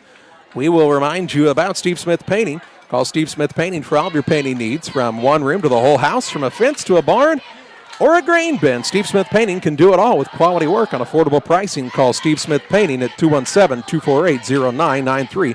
That's 248-0993 for Steve Smith Painting. We will have the Illini Community Hospital halftime show coming up for you here in just a few moments. 17.6 seconds to play in the half. And, John, if you're Pittsfield here, what are you thinking about? Offensively? Obviously, John, thank you. It is fourth and goal from the 5. If I'm the Sockies, I'm splitting Freeman out and trying to hit him on a quick slant. Just a little 1-2 step back, punch it, try to get it to him quickly. He's quick enough to evade the defender. Stout's got to put it on the money. Gratton's bigger, though. You could see if you could get Gratton in a corner somewhere. The big thing here for the Sockies is this really could make or break the game. It's 18-3 right now. They get a score on the board, 18-9. Extra point would be 18-10, and you're down only by a touchdown at half. As close as they've been in a while to anybody. And then North Mac not getting the extra points is a big deal too. How big of a deal, John, was that unsportsmanlike conduct, though? Should have been first and goal from the 9. Instead, it was first and goal from the 20. No, first and goal from the 5. Oh, yeah, 5. Yeah, you're from right. The 5. They're back at the 5, where they started. They started at the bottom. Now look at them now. 17.6 seconds to play in the second quarter. And they say this would have been a lot easier if we would have started here on first down. They've got Cowbell Nation on their feet here at Girard. It is fourth and goal from the 5. Stouts under center. Long snap count. Puts a man in motion, and they draw men off sides. Why is that not a penalty? It is a penalty. They drew him off sides. So they're going to move at half the distance, so now it'll be at the 2.5-yard line. So a 2, you call it a 3, I guess, part penalty, or 2.5, John. Yeah, I would call it 3 because it's hard to keep half yards. I used to try to do that. It's not worthwhile. The Sockies now will head to the sideline as they will burn their final timeout. North Mac took the one earlier that you referred to. You're right. No, I know. Say that one more time. You were correct. Thank you. That is correct. The Spanish Armada. If anyone could tell us the date on that, I'd be really we surprised. looked this up a while ago. Hey, it's homecoming here at North Mac, so it'll be a little bit longer halftime on the Illini Community Hospital halftime show, and hopefully at that point the Sockies are only down by 8 because they're trying to put one in the zone and then have the extra point attempt. And a big, big play here coming up. Yeah. They're competing. They've competed at different times in each of the first 3 weeks, John. They've never quit playing, I didn't feel like, in any of the first 3 weeks, which is a big step forward from a year ago. Now they're trying to take another step and be right in the thick of things halfway through this game and then see what happens in the second half. Yeah, and against an opponent that you weren't necessarily expected to be in the game at halftime. They're 2-1 and played Moreau Forsyth very tough. In fact, led them at the halftime break. Yeah, led them by a touchdown, I believe. So it's fourth and goal from the 5 for the Sockies here. Fans from North Mac come alive again. 18-3 as it is with 17.6 seconds to play in the half. Howland and Gratton are in the backfield. Will they run that lead to the right that they've run so many times? They've got Freeman at the wing back. They'll give it to Stout. Stout's going to try to bulldoze his way in, and it is going to be close. Is he in for the score? He is. He's got to be in there. He's got to be very close. We have no signal as of yet, and he looks to be short. It looks to be short. He's in! Touchdown! They signal the score. He gets in by the nose of the ball with 10.8 seconds to play in the half, and Bobby Stout with the rushing touchdown has put the Sockies down now 18-9. Bobby Stout was slow getting up, but he had the entirety of both teams laying on top of him, and they all laid there until the official got in there. So an 18-9 score, and John, I think it's safe to say both of the Socky scores have come about as close as they can come to not being a score. Yeah. There were scores that didn't look like scores. Petty is in for the extra point attempt. And now we have a whistle, and what's the call here? Maybe a timeout. Well, why would you call it timeout? I don't know. It's the only thing I can think it could be. The referee comes in. Maybe he saw somebody with some equipment not clipped up well, and now they'll say there's a penalty flag. Sockies have moved back a little bit, as has North Mac, so both teams are in the state of confusion, it appears. 10.8 seconds to play in the half, 18-9, North Mac on top on the Trash Queen scoreboard, 320-4320 for Trash Queen. The pink cans and the black cans. We haven't signaled anything yet. I'm not sure what we're doing. The ball has not moved. No. I almost wonder if there were people. Well, actually, John, I think what's happening here, they're just confirming the score with New York. Oh, okay. And it appears that they will call it good. Okay. They confirmed the score that the runner's knee was not down prior to breaking the plane, and now the Sockies will have Jonas Jr. on to kick the extra point attempt. That would be J.J. Petty. J.J. The holder is Cade Corgett. He makes sure everybody's ready to go. The hold is down, the kick is up, and the kick is good by a mile this time, and it makes it 18-10 on the Trash Queen scoreboard. Sockies are right in this one. 10.8 seconds to play in the half, and we're back with you after this. At Lanham Chiropractic, their mission is to ensure that they guide each patient. At Lanham Chiropractic, their mission is to ensure that they guide each patient to the possibility and enjoyment of a healthier you. Dr. Chris Lanham works together with each patient to identify the cause of the chiropractic issue and address it through chiropractic care, proper nutrition, and natural supplements, all while utilizing honest and trusting communication. If you're looking for a hands-on chiropractor who's proud to call this area home, call Dr. Chris Lanham at Lanham Chiropractic in Pittsfield at 217-285-6300. 10.8 seconds to play in the half. It is an 18-10 lead for North Mac over Pittsfield on the Trash Queen scoreboard. Lasaki set to kick it off after they punch one in the end zone here late in the first half.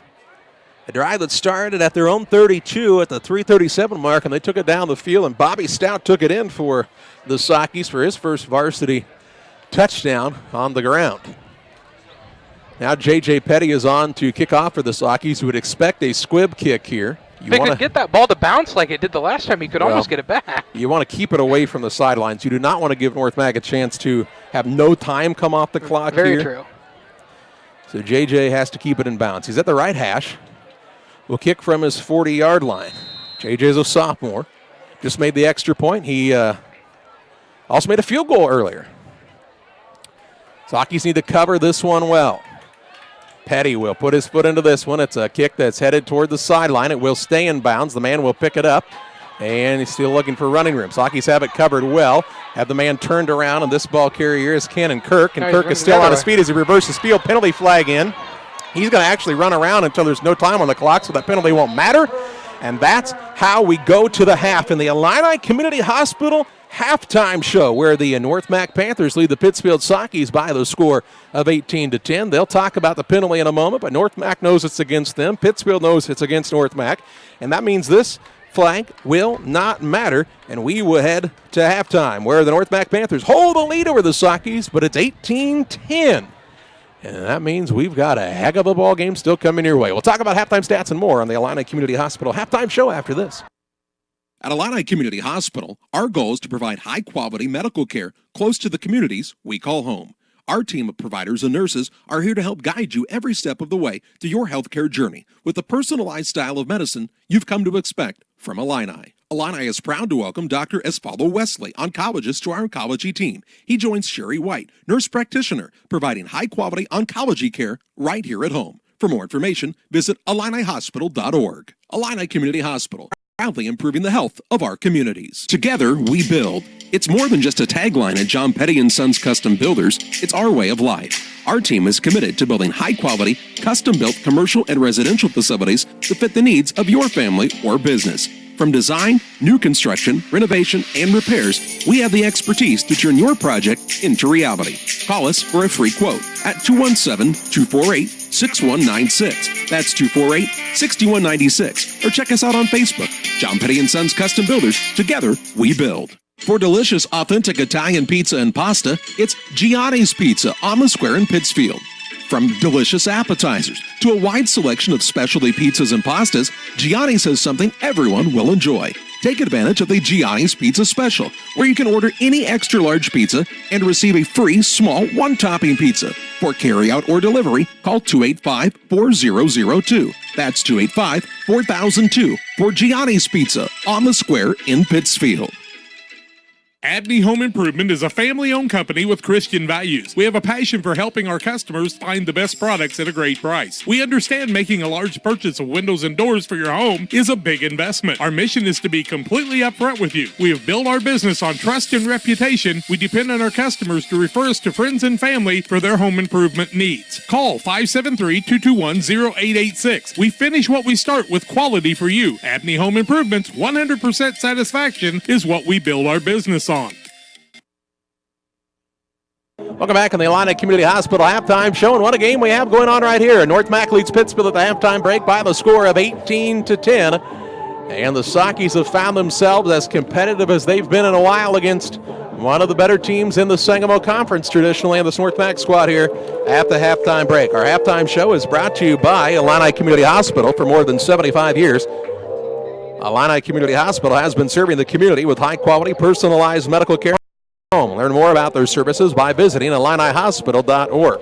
How did we get here? Well, the Sockies actually took the first lead of this contest at the 4:16 mark of the first quarter as J.J. Petty kicked a field goal from 26 yards out. It was good. As it went through, as we'll explain again, there are two sets. They play soccer here as well. There are two sets of goalposts, and it went between the top bar and the bottom bar. Well, and that's what the referee initially said. Then they decided that it was good, so they decided to win over the top bar. Well, we'll have to take a look at the video after, Charlie, and see if we can tell. Sure looked where like it went between go, but that is what it appeared like. Quite honestly, if you can put the ball between that, which only looks to be about a 3-foot gap, you should get 8 points. But as it was, the Sockies led 3-0. Then with the 2:23 mark of the first quarter, North Mac got on the board as Van Osdale had a pass to Fouts from 38 yards. The two-point try was no good. It made it 6-3. And then at the 4:16 mark of the second quarter, Van Osdale, a pass of 52 yards to Fouts this time. The two-point try was no good, made it 12-3. Then just 11 seconds later, the killer so far, 4:05, Van Osdale finds Emery this time, a 33-yard pass. Two-point try no good, made it 18-3. But the Sockies responded with 10.8 seconds to play in the half. A 5-yard run by Bobby Stout. The Petty kick was good, and it made it this 18-10 score. It is 18-10 North Mac on the Trash Queen scoreboard. Trash Queen for all of your residential and commercial trash pickup needs. Trash Queen, 320-4320. That's 320-4320 for Trash Queen in Pittsfield. The Illini Community Hospital halftime show rolling on with John and all of your halftime stats. That comes your way after this. Wish you had extra cash for a vacation, a boat, a new car, projects around the house? Free up more cash for the things you want by taking advantage of low interest rates. Refinance your home with Great Rivers Bank and keep more of your money by lowering your monthly payment. Start the process online at greatriversbank.bank and work with one of our experienced loan officers to get the lowest rate possible. Great Rivers Bank, member FDIC, and an equal housing lender. Welcome to the city of Pittsfield, a great place to call home or a great place to visit as a home away from home. Visit the beautiful downtown area with the Pike County Courthouse and many businesses and restaurants to enjoy. Then check out the Pittsfield City Lake, a great place for boating, fishing, and camping. And new to the lake this year, a disc golf course. Learn more about all that the city of Pittsfield has to offer by visiting their website, pittsfieldil.org. The city of Pittsfield and Mayor John Hayden wish the Sockies good luck this season. Western Illinois FCA offers many opportunities to show Jesus Christ to the coaches, teachers, and athletes in our area. This is Jack Hull, along with Todd Sweatman, our director, and Julie Ross from the Quincy area.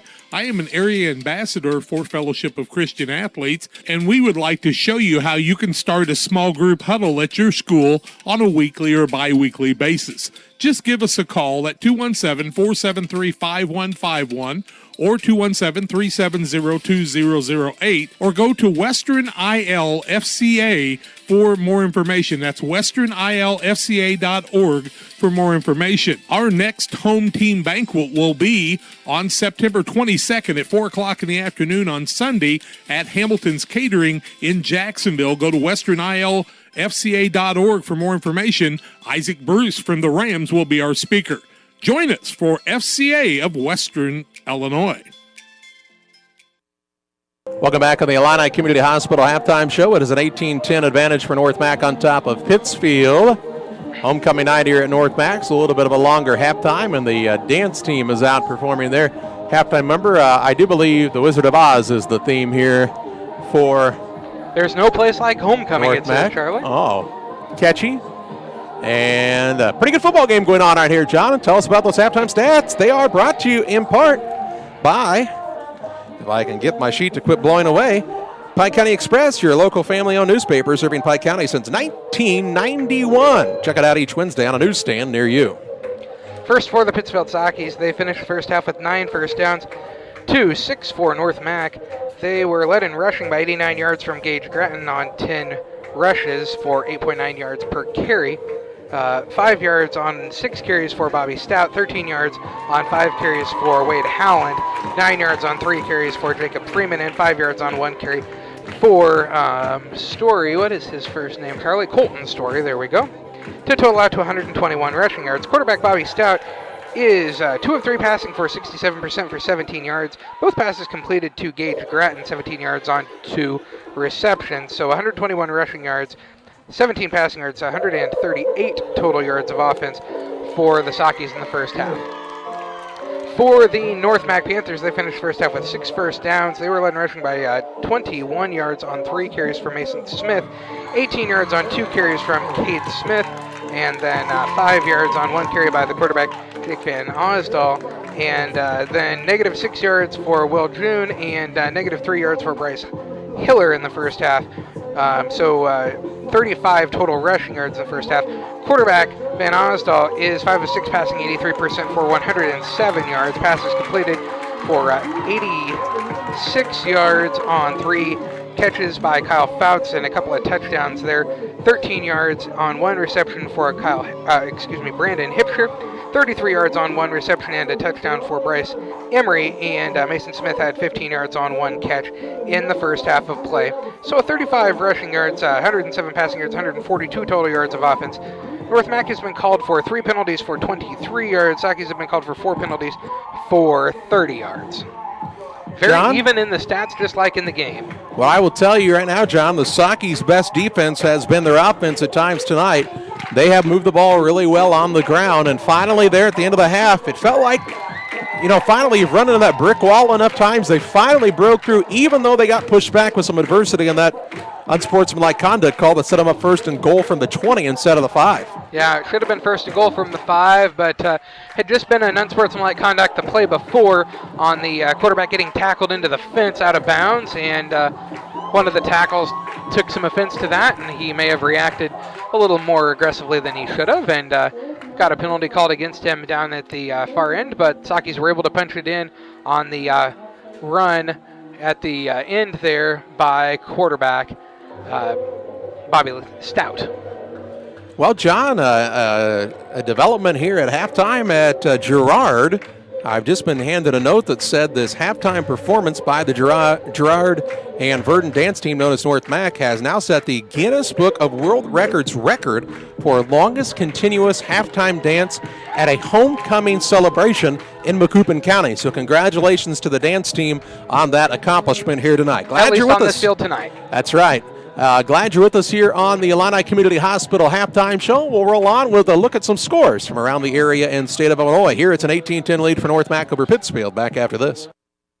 Call Best Systems Builders for all your insulation needs. We are a full-service insulation contractor offering both open and closed cell spray foam, blown cellulose, and fiberglass installation. Best Systems has 2 BPI certified professionals ready to inspect your home or business today. You may qualify for incentives through the American Act on Energy program. Call Scott or Michael at 217-285-6005 for your free estimate or visit us online at gobestsystems.com and start saving money on your energy bill today. For all of your commercial and residential trash pickup needs, call Trash Queen, serving Pike, Scott, and Morgan counties with affordable residential trash service and roll-off dumpsters. We're proud to be locally owned and operated and want to earn your business. Give us a call to find out just how affordable our rates really are. Call Trash Queen at 217-320-4320. That's 217-320-4320. Or check us out on Facebook. Trash Queen, our business is picking up. The Farmers National Bank of Griggsville with locations in Griggsville, Mount Sterling, and Pittsfield. Maybe you ask, why choose Farmers National Bank of Griggsville? The answer is simple. Local people, local decisions, and local commitment with local investments. We have many products and services to meet your needs. We invite you to find out more about us. Go to fmbgriggsville.com and explore all the services we offer. Visit any of our 3 friendly locations in Mount Sterling, Griggsville, and Pittsfield today. The Farmers National Bank of Griggsville, local people helping local people, member FDIC. Just like that, the kids are back in school, the summer's over, and we're back to doing homework in the evenings with our wonderful children. Nothing makes this scenario more magical than having a reliable internet connection to get all the homework complete, followed by everyone off to baths and bed. So after that dream is over and the kids are finally doing their homework, Make sure you have a strong internet connection. Call Cascom today at 1-800-252-1799. Welcome back on the Illini Community Hospital halftime show. It is an 18-10 lead for North Mac over Pittsfield here at the halftime break. Other scores from around the area and around the state. Payne's up on Carlinville at halftime, 21-7, just down the road from here a little bit. Rochester's rolling over to Cater MacArthur, 36-0. Glenwood, John, who is tough as nails this season, is up on Eisenhower, 49-0 at the half in that contest. Camp Point Central's rolling over Route Catholic, West Fair Christian, and Springfield Lutheran Academy. 41-0 at the halftime break. Moreau, Forsyth, and Williamsville, 20-16 Maroa at the half in a battle for the Sangamo Conference Championship there. Taylorville on top of the Collinsville Jayhawks, 14-0. Secretary is shaking off some rust. They lead Springfield 42-7. Nokomis on top of Dupo, 13-8 at the halftime break. Auburn leads Plains 35-14 at half. New Berlin is on top of Porta AC Central 13-7 at the halftime break. Troy Triad is leading Waterloo 17-7 at half. Jacksonville and Normal U-High are in a battle at halftime, 14-12 Jacksonville with the lead. The Highland Bulldogs have a 19-14 lead over Mascoutah at half. Marquette Catholic of Alton is beating East Alton Wood River 14-0. East Alton Wood River is the Oilers, not a normal everyday mascot there. Edwardsville leads Alton at half, 28-14. Jersey Trail Civic Memorial 14-7. Triopia leads Menden just starting the third quarter, 14-6.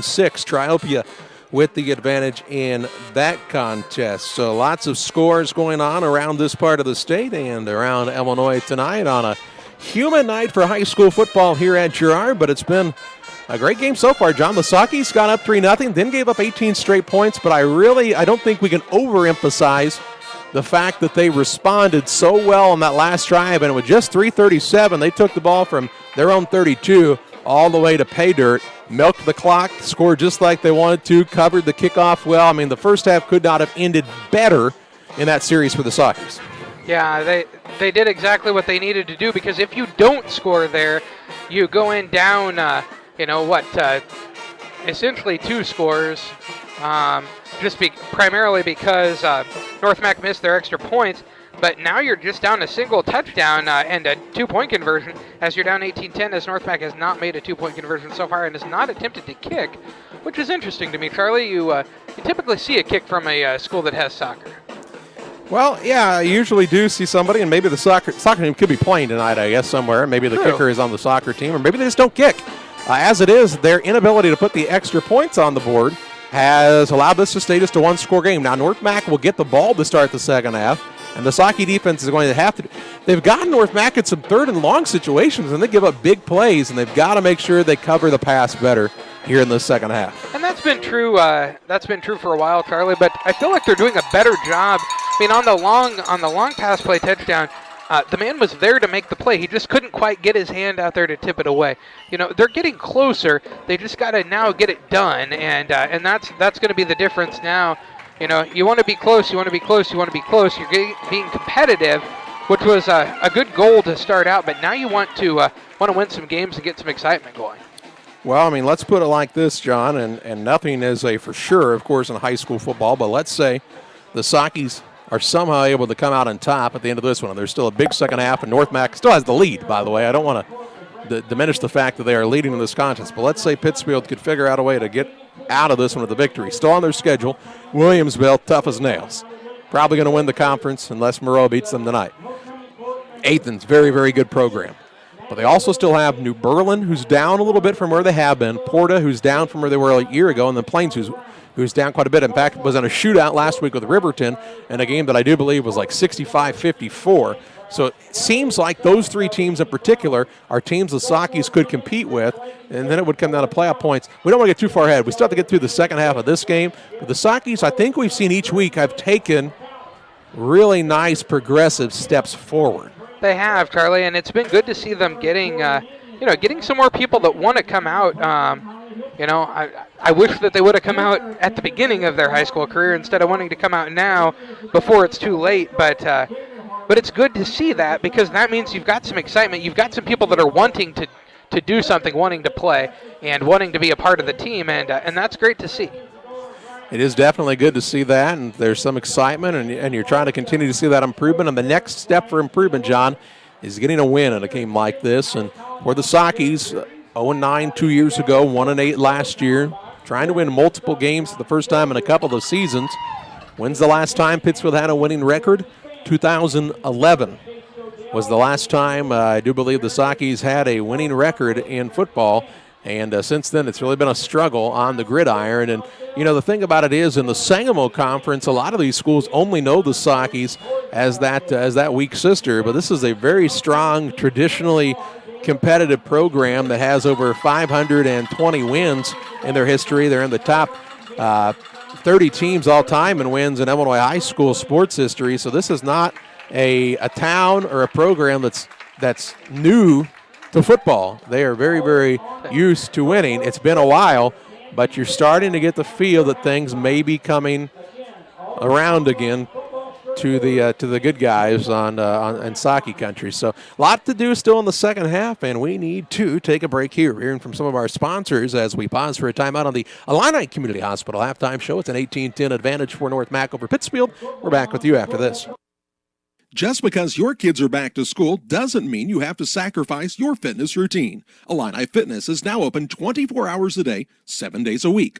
Whether you're a busy parent, college student, night owl, or early riser, our hours now fit your schedule. Call to find out about our affordable memberships at 285-5635 or learn more by visiting IlliniHospital.org/fitness. Illini Fitness, located at 128 West Washington Street in Pittsfield. The team at Pike County Real Estate specializes in residential homes, commercial properties, tillable, and hunting land in west central Illinois and northeastern Missouri. We treat our clients with the utmost respect and do our very best to connect buyers and sellers together to best suit the needs of our customers. See our current properties at www.pikecorealestate.com or call us at 217-285-5800 for Pike County Real Estate. For nearly 40 years, the Niebuhr Funeral Home has been serving our area with professionalism and compassion. This is our business, our hometown. You can be assured we take great personal pride in serving your family in your time of loss. We're locally owned. We're your friends and neighbors. We care about you and your family. Niebuhr Funeral Home, with locations in Pittsfield and Barry, serving our community with compassion and respect. Geared Up is your local source for custom apparel and awards. Geared Up offers a wide variety of apparel options, including embroidery, t-shirts, sweatshirts, polos. We do it all. Ask us how we can help you raise funds for your local school or organization. Find us online at www.wegearyouup.com or call 217-473-6290. That's 473-6290 for Geared Up custom apparel and awards.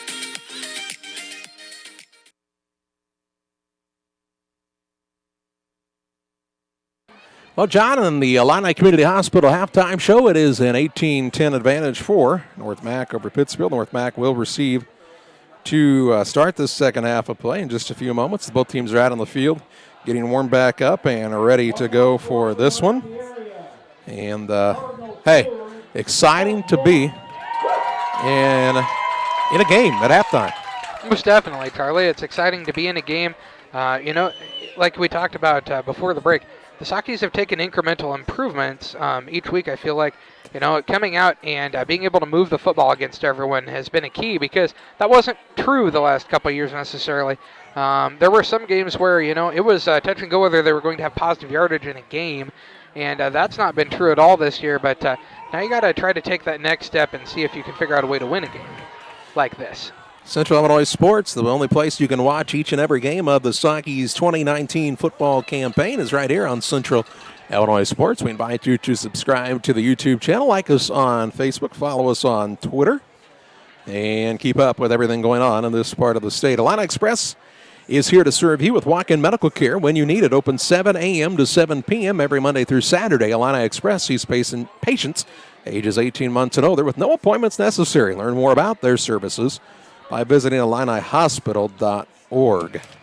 John, have I told you lately about all the things Boulder's Universe has going on?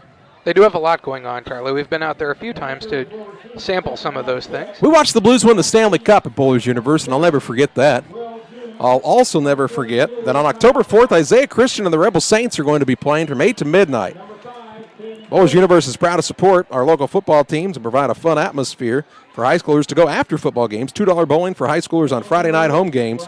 Throughout the football season, come out and show your team spirit at Bowlers Universe. And check them out for all their specials as well. Bone-in wings, 60 cents on Mondays. Boneless wings, 70 cents on Wednesdays. The $5 cheeseburger and curly fry deal. That's the Thursday special. Yeah, that's my favorite. We know. And then at Friday, half-price apps, 6 to 9. In fact, folks, you have exactly 33 minutes to get out to Bowlers Universe right now and get those half-price apps. And they've got a lot to choose from, and we invite you to go and see them today. The Sockies will kick off here. J.J. Petty has the ball teed up and ready to send it into the air against this North Mac outfit.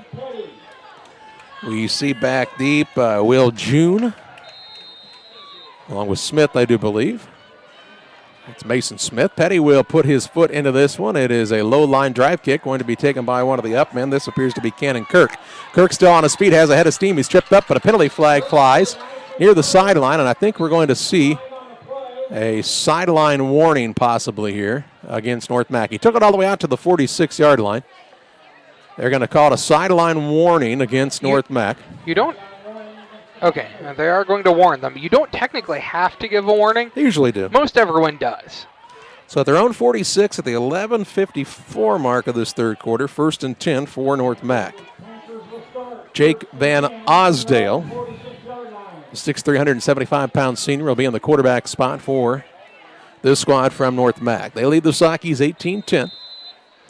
Can Pittsfield keep the momentum rolling their way, or is North Mac going to clamp their paws down here on the Sockies? The Panthers will come to the line of scrimmage with a single receiver wide to the right and one-man split all the way out at the left-hand side. He's halfway to Palmyra. Under center is Van Osdale. Takes the snap, hands it off to the deep back. This is Smith, and he's taken down quickly in the backfield by the Sockies. Mason Smith had nowhere to go, and who's in on the stop other than Wade Howland? Yeah, Wade Howland was right there for it. He had it sniffed out. And when you get Smith that big ahead of steam, you'd think he's going to gain something, but Howland met him at the line, and he had friends. Loss 2 brings up a 2nd and 12 from the 44. Just underway here in the third period, and it's an 18-10 lead on the Trash Queen scoreboard for North Mac. On top of the Sockies here at homecoming. Hazy night at Girard. So I apologize if the screen is not as clear as it usually is, but there's just a haze over the field. Trips bunched to the right, single man wide out left. They'll pitch it out to Smith. Sockies looking for running, and there's a hold as Nate Anderson was looking to get to the ball carrier, and he is just ferociously going after the man. They do blow the play dead, but there's a penalty flag for a hold back at the 44-yard line. So that'll move the ball back to the 34, and this will bring up a 2nd down and 22 yards to go, John. A 2nd and 22, so that makes it a little harder. Back to their own 34, and that was Nate Anderson. The sophomore is Nate. 5'10", 170-pound sophomore, and he was just relentless on that left end. He's been tremendous at maintaining the outside contain all year, Charlie, and that's been something that the Sockies sorely missed an awful lot of the time in the past, is teams would just run all over them outside, and Anderson has really shut that down on his side. 2nd and 22. Ball is at the 34. Van Osdale is under center. 2 men wide right, a single man at the left, and he's back to pass. Looking downfield, going to set up a screen, underthrown but caught by the receiver, and that's Smith, Mason Smith, going to be taken down at the 41-yard line. That's a gain of 7 yards on the pass to Mason Smith. His 2nd catch of the night. 22 yards now for Smith on the receiving side, and this will bring up a 3rd down and 15. Smith did not get a lot of blocking out in front of him on that screen that time. Yeah, I don't know where the blockers were, but they forgot to put them in that time. Must have. I've heard that happens in northern Illinois at times, but didn't know that it happened here. 10:07 and counting in the third period. 3rd and 15. Can the Sockies stop the Panthers here? Van Osdale is back to pass. Rolling right. Looking downfield. Uh-oh, the man is behind him, and it is incomplete. Oh, he had him beat like he had stole something that time, and Brandon Hipsher, and he was trying to bring it in along the sideline, and it goes in and out of his hands, and it is 4th and 15. I don't know whose coverage area that was, but the Saukey defenders were not within 15 yards of Hipsher. Yeah, it looked like the safety had fallen over to the other side, and there wasn't anybody back there. They catch a break. If he'd have caught it, he would not have gone for the touchdown as he was falling down, but he would have had a big gain. He would have had a tremendous gain in a first down. Rhett Kale is in here to punt it away. The Saukeys are forced to punt for the first time on the night. He'll put his left boot into this one. It is a spiral kick, and Freeman will let it bounce, and he's now get away from it. He touches it. The ball's now loose, and the Saukeys pick it up. Freeman got punished down there. Who picked the ball up and ran forward? I think that was Logan Howland who did so. I mean, Jacob Freeman got knocked into next week as soon as he touched that ball, and Howland was aware enough to pick it up and run it out to the 24-yard line, and that's where the Saukeys will start 1st and 10 at their own 24. Freeman thought he had a little more time, I'm going to guess, because otherwise I don't think he ever touches that ball because he wouldn't have wanted to take that hit again. He popped right back up. He's okay, but he took a shot that time to Jacob Freeman. It is a 1st and 10. Ball is at the 24-yard line for the Saukeys. 9:39 to play in the third. Down 18-10, but on the attack here. Stouts under center. High formation behind him in the backfield. They'll put the wing back in motion, and Freeman will fake to the motion man, hand it off along the right-hand side. This is to Grattan. Not much of a gain on this play to the 25, a gain of a yard. It'll bring up a 2nd down and 9. So Gage Grattan picks up another yard. He's now got 90 yards on 11 carries. North Mac's had a couple defenders trying to beg for penalties, and they just keep looking at the referees with their arms up, hands up toward the sky, like they're just checking for rain. Maybe that's what it is. Some of the forecasts later tonight, dry night, but a humid one here. Under 9 to play in the third. Under center is Stout. Freeman goes in motion. They will hand it to him on the motion man. Good job by the end to keep contained. Freeman's trying to fight away but cannot do so. And he's going to be taken down after no gain on the play, and this will bring up a 3rd and 9. So a 3rd and 9 as Jacob Freeman's not been able to get free tonight. He's only got 9 yards on 4 carries. And this will bring up a 3rd and 9 from the 25-yard line. Saukeys may have to go to the air here. And Grattan has been a guy they've targeted in these kind of situations. He's coming out from the backfield and kind of settling in the middle of the defense at times. He is split wide to the right along with, let's see, that is Paxton out there, I do believe. Here's Stout back to pass. Steps up to avoid the rush, looking for some blocking now. He's got a blocker out in front, trying to keep it outside, still on his feet, and he's going to be taken down. It's close to the sticks. And he looks like he is very close to the first down. They're calling it a 4th down from the far side, but he is so close the Saukeys may go for it here. I would think you almost have to measure there. He's out to the 33-yard line, and that is a gain of 8 yards, and it's a 4th and 1. So did the Saukeys go for it? They will. So Stout gains 8 on his first carry of the second half, and it's 4th and a yard. A big play here. Single receiver to the right. 7:33 and counting in the third. Can the Saukeys keep this drive alive? Stout with the hard snap count. They drew him off sides. Yes, they did. He jumped off on a 5-yard penalty. Will give the Saukeys a 1st down. Penalty on North Mac is their 5th of the night for a total of 38 yards. And that will be the 2nd time the Panthers have given the Saukeys a 1st down via the penalty. Charlie, Stout has been able to draw men up to the line the last couple of weeks, but he's not been able to draw them across the line. And this week, North Mac has been jumping all the way across the line to get the penalty call. So a 1st and 10 as the ball is out to the 37-yard line. Fresh set of downs for the Saukeys with 7:10 to play here in the third. Single receiver wide to the right. Stout's under center, takes the snap, hands it off to Grattan. He's hitting the backfield and taken down after possibly forward progress gets him back to the line of scrimmage. Yeah, they're just biting on Grattan very hard. You could think about a play action possibly here, John. Yeah, play action or, again, even just a counter play. Fake the inside handoff, maybe give an outside handoff to somebody around the other end. It is a 2nd and 10 from the 37. 6:34 and counting in the third period. 18-10 North Mac on the Trash Queen scoreboard. Under center is Stout. Hands it off on the left side. This is Howland fighting for tough yards. He's trying to stretch forward. He's going to get out to the 40 with forward progress. That is a gain of 2 on the play, and it'll bring up a third down, and 8. Those were a tough 2 yards for Way Down that time, as he had to fight for everything he got. Big boys up front for North Mac, making it tough, including Brady Castleman, the 6'4", 250-pound junior, along with young Mr. Garrett Bearden, the 6'2", 245-pound senior. They have done a nice job on the defensive front on the right side for North Mac. Sockies have it third down and 8 yards to go with 5:50 and counting in this third quarter. Ball is resting right at the 40-yard line. Got to go to the air here. Got to hustle probably a little bit, too. I think they're probably near time. They are. The back judge is counting. Stouts in the shotgun. He gets it off. Low snap, back to pass. Sets his feet. Throws to the right. It is picked off. He threw it right to the defender. Picking this one off is Cade Smith. Smith is still on his feet. Freeman will ride him out of bounds to the 20. And Stout just threw it into too much traffic that time. And is picked off for the first time tonight. So a turnover by the Sockies stops the drive of the 5:27 mark of this third quarter.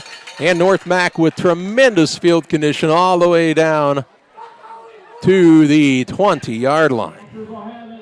First and 10 from the Socky 20-yard line with 5:27 to play here in the third. Ouch. That one hurts, John. Yeah, you got to get the stop now. 5:27 to play in the third. Van Osdale is in the shotgun. Single receiver wide to the right. He's back to pass, going for the kill here. Looking downfield, has a man in the end zone who shoved off to get open, but he catches it for the score. Looks like Cannon Kirk was the man who caught that one. Looked like he might have got some leverage by pushing off of the man, but not called. And as it is, Cannon Kirk has his first catch of the night. That's on a yard variety here. And it is a touchdown for North Mac. 5:20 to play here in the third period. 24-10 the lead for the Panthers, and they will go for the two-point try. They have not been successful on any two-point tries at this point, and the Socky turnover turns into points very quickly for the Panthers, making it 24-10 with just about 5 minutes, 20 seconds to play in the third. Van Osdale is in the quarterback spot under center. Wishbone formation behind him in the backfield. He takes the snap, going to hand it off to the big fullback this time. And in there, John, is Garrett Bearden. They line Bearden, the 6'2", 245-pound usual lineman, up in the backfield, and he punched it in for 2. North Mac 26, Pittsfield 10. With 5:20 to play in the third. Back with you after this. Like a good neighbor, State Farm is there. You've heard that phrase many times. And Rod Prentice in Pittsfield, your State Farm agent, is the guy you can count on to be your friend and neighbor in the insurance business. He has a complete line of insurance available for you from State Farm Insurance. You can reach him at 217-285-6930. Our family trusts Rod Prentice with all of our insurance needs. Stop by their office on Washington Street and see the girls. And Rod Prentice, your State Farm agent, 217-285-6930. Well, John, the Sockies turned it over, and North Mac turned it into points quickly. Yes, they did, Charlie. And Stout just threw into too much traffic that time, and the man was able to run it down to the 20, and then Kirk was able to get it in for the 20-yard catch and the touchdown in the left edge of the end zone. Make it a 16-point game, 26-10, 5:20 to go in the third quarter of play on the Trash Queen scoreboard. And now the Sockies will get the ball back here. Let's see if they can't get something going on the positive side once again. They had a little momentum. It stopped the Panthers on that first drive. We're moving the ball a little bit in the end of the first half. Really had things, but that drive didn't go anywhere, and then Stout threw that interception. And the tides have turned a little bit here. It's a line drive kick. It's going to be taken by the up man. This is Grattan, it looks like, and he tell you what, John, they don't make him very often like Gage Grattan. He's a tough young man, and he's not afraid to run over people. Yeah, he's the kind of guy that every once in a while you May see one of those weird penalties where if the running back lowers his head and initiates contact head-to-head, they can call it a penalty now. 5:14 to play here in the third. Sockies first and 10 from their own 42-yard line, trailing 28-10 on the Trash Queen scoreboard, but looking to make something happen here. The referee will make sure everybody's snapped up tight. Single receiver to the right-hand side. I formation behind the quarterback, Bobby Stout. The young sophomore puts Freeman in motion, takes the snap, hands it off to the motion man. Freeman tries to cut it up, but he is taken down. Ooh, and now they let him hit him a couple extra times, and now here's a penalty flag flying in. Flag flies in late. Freeman, no gain, no loss on the carry, but somebody came in head first right at the end and put their helmet into his chest, and Freeman is down, and he is hurt. They're going to call this penalty against North Mac, and Freeman is hurt. Personal foul against the Panthers, a 15-yard penalty. It'll be a first down for the Sockies. So the third time they've given them a first down on a penalty. Well, what happened was the hit was not late. It was just that he came in helmet first, lowered that helmet right into Freeman, and they just don't let you do that anymore. No, yeah, it's dangerous for you and it's dangerous for the man you're hitting, and that's why they don't do that. You know, trying to make football a safer game, and I had a friend who said, you want to make football a safer game, take the helmets away. I know it sounds crazy, but then you don't lead with your head. Was the crazy part that you had a friend? There were two crazy parts. Oh, okay. Very crazy story you just told there. 43-yard line is where the ball gets set. The Panthers 43, first and 10 for the Sockies with 4:53 and counting in this third. See if the Sockies can make something happen here. Freeman didn't go off the field under his own power. Thanks to Phil Wilkerson for being here and making sure all the kids are safe on the training side of things. Under center is Stout. They put Howland in motion. They'll fake to him, hand it to the deep back Grattan. Grattan is going to be taken down, but look at that. It takes 5 guys to tackle him right now. He was take it to the 41. and trying to get there. And gain of 2 on the play by Grattan. He was fighting hard for those two. He never gives less than 100% effort when he's got the ball in his hands. They've got to get some more push up front, though. You see Noah Petty standing on the sideline talking to a couple of the coaches, and Noah kind of a honorary line coach out there. Noah also is amazing at seeing things, Charlie. I wish we could get him up here on the microphone. He could be a little like Tony Romo. What they're going to do here is he can really predict things right before they happen. More often than not. Stout looking to the sideline now. It looks like there's some confusion, and the play clock has to be ticking down, and Paul Petty's headed toward the official, thinking maybe they may have to burn a timeout here. Single receiver to the right, Story to the left. The back judge is yet to start counting, so they must still be within time here. Stout lined up under the guard. Now he lines up under the center. Puts Howland in motion. Howland runs into him. A penalty flag flies.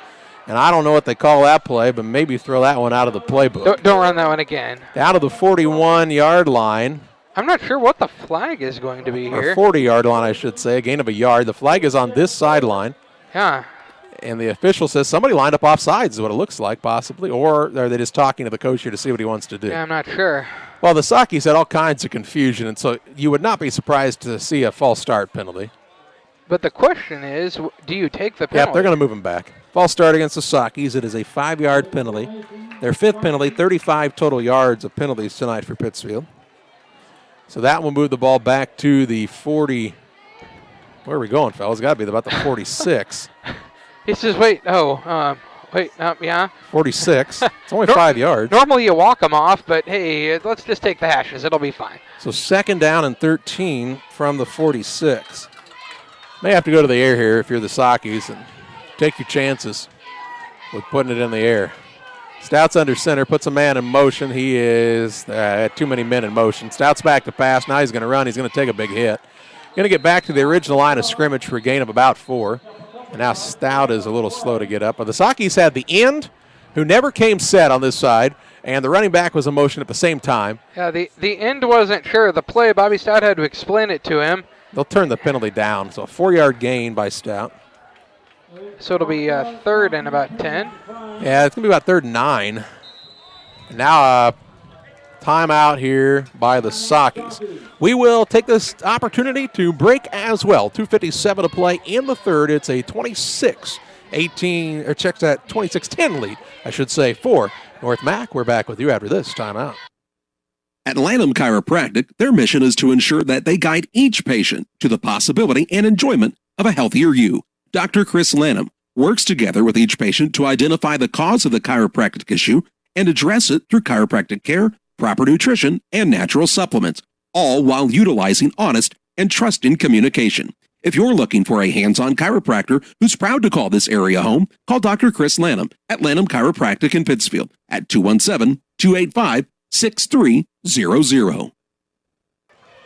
Well, with 2 minutes and 57 seconds in the third quarter remaining here, the Sockies had some confusion. They had to call timeout, and there were just a couple plays in a row, John, that things were just not kosher. Yeah, and they were kind of lost for all of those last couple plays, and called timeout, try to get everybody under control again. It's going to be 3rd and about 9, so 3rd and long. Probably a passing down here, you'd have to think. And come out, get in the huddle, and off we go. 3rd and 9 here from the Panther 42. You would think 4-down territory, barring a big loss on this 3rd down play. Down by 16 points with 2:57 to play in this 3rd period. Stouts in the shotgun, the double wing. He's back to pass, looking for some room. Throw, steps into the throw. It is too high. I mean, that ball just wasn't very close to anybody. And it'll bring up a 4th down and 9. If you really, truly think that it's 4-down territory there, Charlie, and I was going to say, I think you had to go. You could have run there to see what you could have gotten. But, yeah, I think they're definitely punting now. So Coach Paul Petty decides the field position game is more important at this point than trying to make a big play on this 4th and 9. And really, it's a tough spot. I mean, you're in a weird spot of the field. If you don't get it, they get a pretty short field. Yeah, it's a tough call either way. So they will punt. Zumwalt is the kicker. And the man all the way back, is that Will June? Oh, no, that is Brandon Hipsher. He'll kick it toward the sideline, and nice directional kick. It's actually going to take a nice bounce and roll all the way down to about the 13, 14-yard line, we'll call it. Yep. And that's where North Mac will take over 1st and 10 at their own 14. Nice job by Zumwalt on the kick. Rolled right along the sideline there, and just like it knew where the line was and just kept rolling along it. But, yeah, nice job by him. Steve Smith Painting, they can help you for all of your painting needs, from one room to the whole house, from a fence to a barn or a grain bin. Steve Smith Painting can do it all with quality work and affordable pricing. Call Steve Smith Painting, 217-248-0993. So it'll be 1st and 10 for North Mac, ball resting at their own 14-yard line with just a little over 2.5 minutes to play in this 3rd quarter. 1st and 10. Osdale is under center. He takes a snap, hands it off to the deep back, and that man's got a big hole to run through and big yardage on 1st down. In fact, he's going to pick up a 1st down. That is Smith on the play. That's Mason Smith. He picks up. Goodness, it looked like he had the 1st down pretty easily. He does, yeah. It was by about a yard. Yeah, heading the ball out to the 23-yard line, 24. Yes. So a 10-yard gain. 24, yep. And a 1st down for the Panthers, their 7th. Check that 8th of the contest. And Mason Smith now with 29 yards on 5 carries. Van Osdale is under center. He takes a snap, a little bit of a slow snap, but he does get the handoff off to the fullback Smith. This is Cade Smith this time. He takes it across the 30 out to the 32-yard line. That's a pickup of 8 yards. As Cade Smith carries it for just the 3rd time tonight. He's got 26 yards. Brings up a 2nd and a short 2. It was kind of a slow handoff, but I felt like it was kind of a quick snap, Charlie, as they came right up and were immediately going a little different cadence, and that maybe got him a little extra yardage. You can tell Patrick Bowman and their staff has caught the attention of North Mac at halftime. They've come out and they've played at a little different level of intensity, it appears. Van Osdale lets the line come set. Single man wide to the right. Would they go to the air here on the 2nd and short? Nope, they'll hand it off in the backfield. That man's going to be stood up and tackled. In on the stop that time was Cade Corgett along with Levi Chaplin. And Smith is going to lose back to the 30-yard line, a loss of 2. And a slow whistle as he was being driven back, and they just kept letting him go. So Mason Smith is going to lose 3 yards, One of the offensive linemen was kind of stretching out there a little bit, so the man that's also the punter, and Rhett Kale there with that time was. 3rd and 4 here with just under 45 seconds to play in the third. Wide out to the right-hand side is Bryce Emery. A single receiver wide left as Van Osdale is under center. He will take the snap. Ball's loose as he fumbled the snap, but he's able to pick it up and rush forward for the first down. Van Osdale fumbled it. Now it comes out right at the end, but they'll say that the whistle was already blown. Yep, good call. Out to the 35, gain 5 and a first down for North Mac for Van Osdale. He's only carried it twice, 5 yards both times. And he picks up the first down, and I have no idea how he got that one. Yep, he definitely fumbled it to start it, but it bounced right back up into his hands. And it's a 1st and 10. 13 seconds to play here in the third. And I think North Mac is content to let the clock run out, and that will be the end of the third period, where the North Mac Panthers have this 26-10 lead over the Pittsfield Sockies on the Trash Queen scoreboard. A timeout here. Exciting fourth quarter play-by-play comes your way after this. Hospital, our goal is to provide high-quality medical care close to the communities we call home. Our team of providers and nurses are here to help guide you every step of the way to your healthcare journey with the personalized style of medicine you've come to expect from Illini. Illini is proud to welcome Dr. Esfaldo Wesley, oncologist, to our oncology team. He joins Sherry White, nurse practitioner, providing high-quality oncology care right here at home. For more information, visit IlliniHospital.org. Illini Community Hospital, proudly improving the health of our communities. Together, we build. It's more than just a tagline at John Petty & Sons Custom Builders. It's our way of life. Our team is committed to building high-quality, custom-built commercial and residential facilities to fit the needs of your family or business. From design, new construction, renovation, and repairs, we have the expertise to turn your project into reality. Call us for a free quote at 217-248-6196. That's 248-6196. Or check us out on Facebook. John Petty & Sons Custom Builders. Together, we build.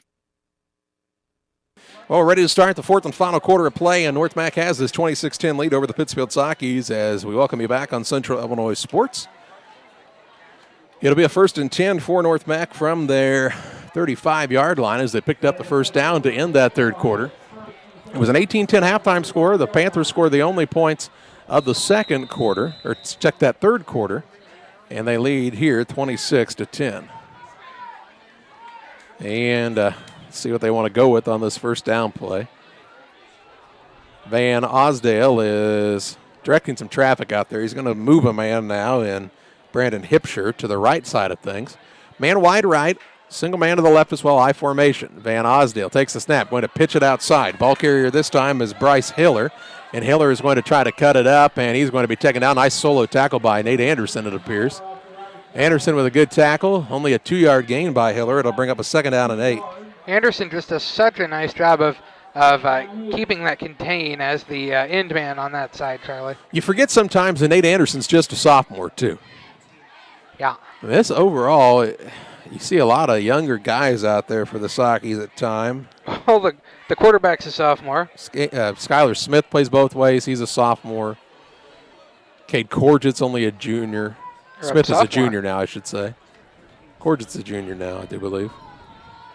Under center, they'll hand it off to the first back. He was hit and taken down in the backfield. Nice tackle on the play by Cade Corgett, the aforementioned middle linebacker. Gain him another 2, and this will bring up a 3rd and 6. He is a sophomore.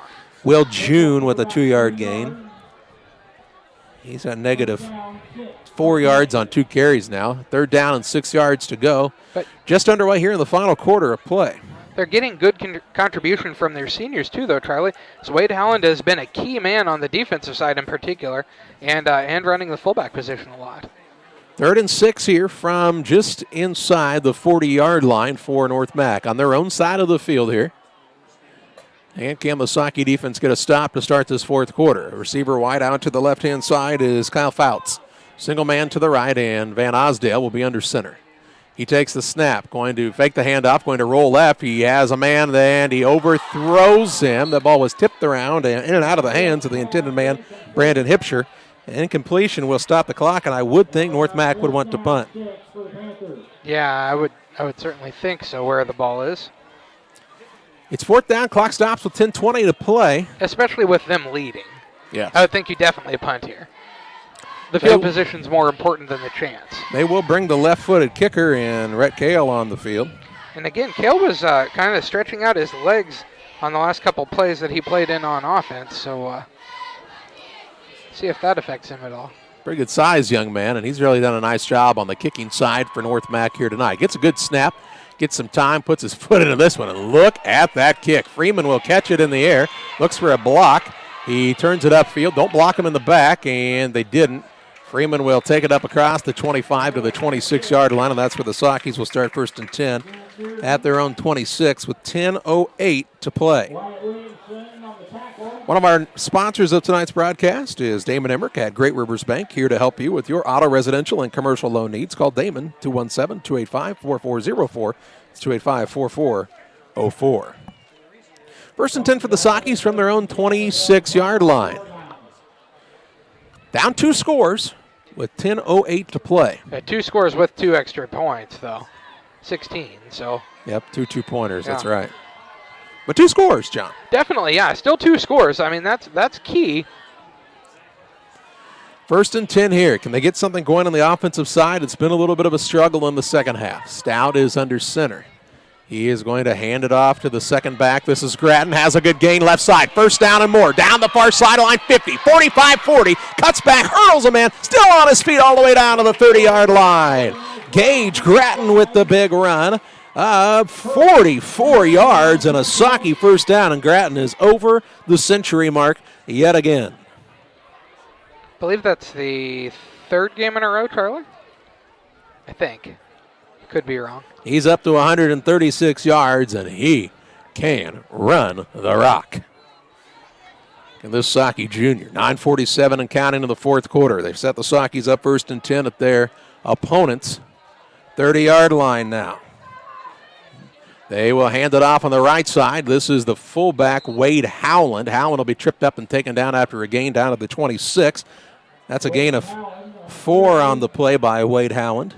And Charlie, those are important carries for Howland, as you got to keep the ball going to someone other than Grattan. Otherwise, they just spy him and everybody goes after him.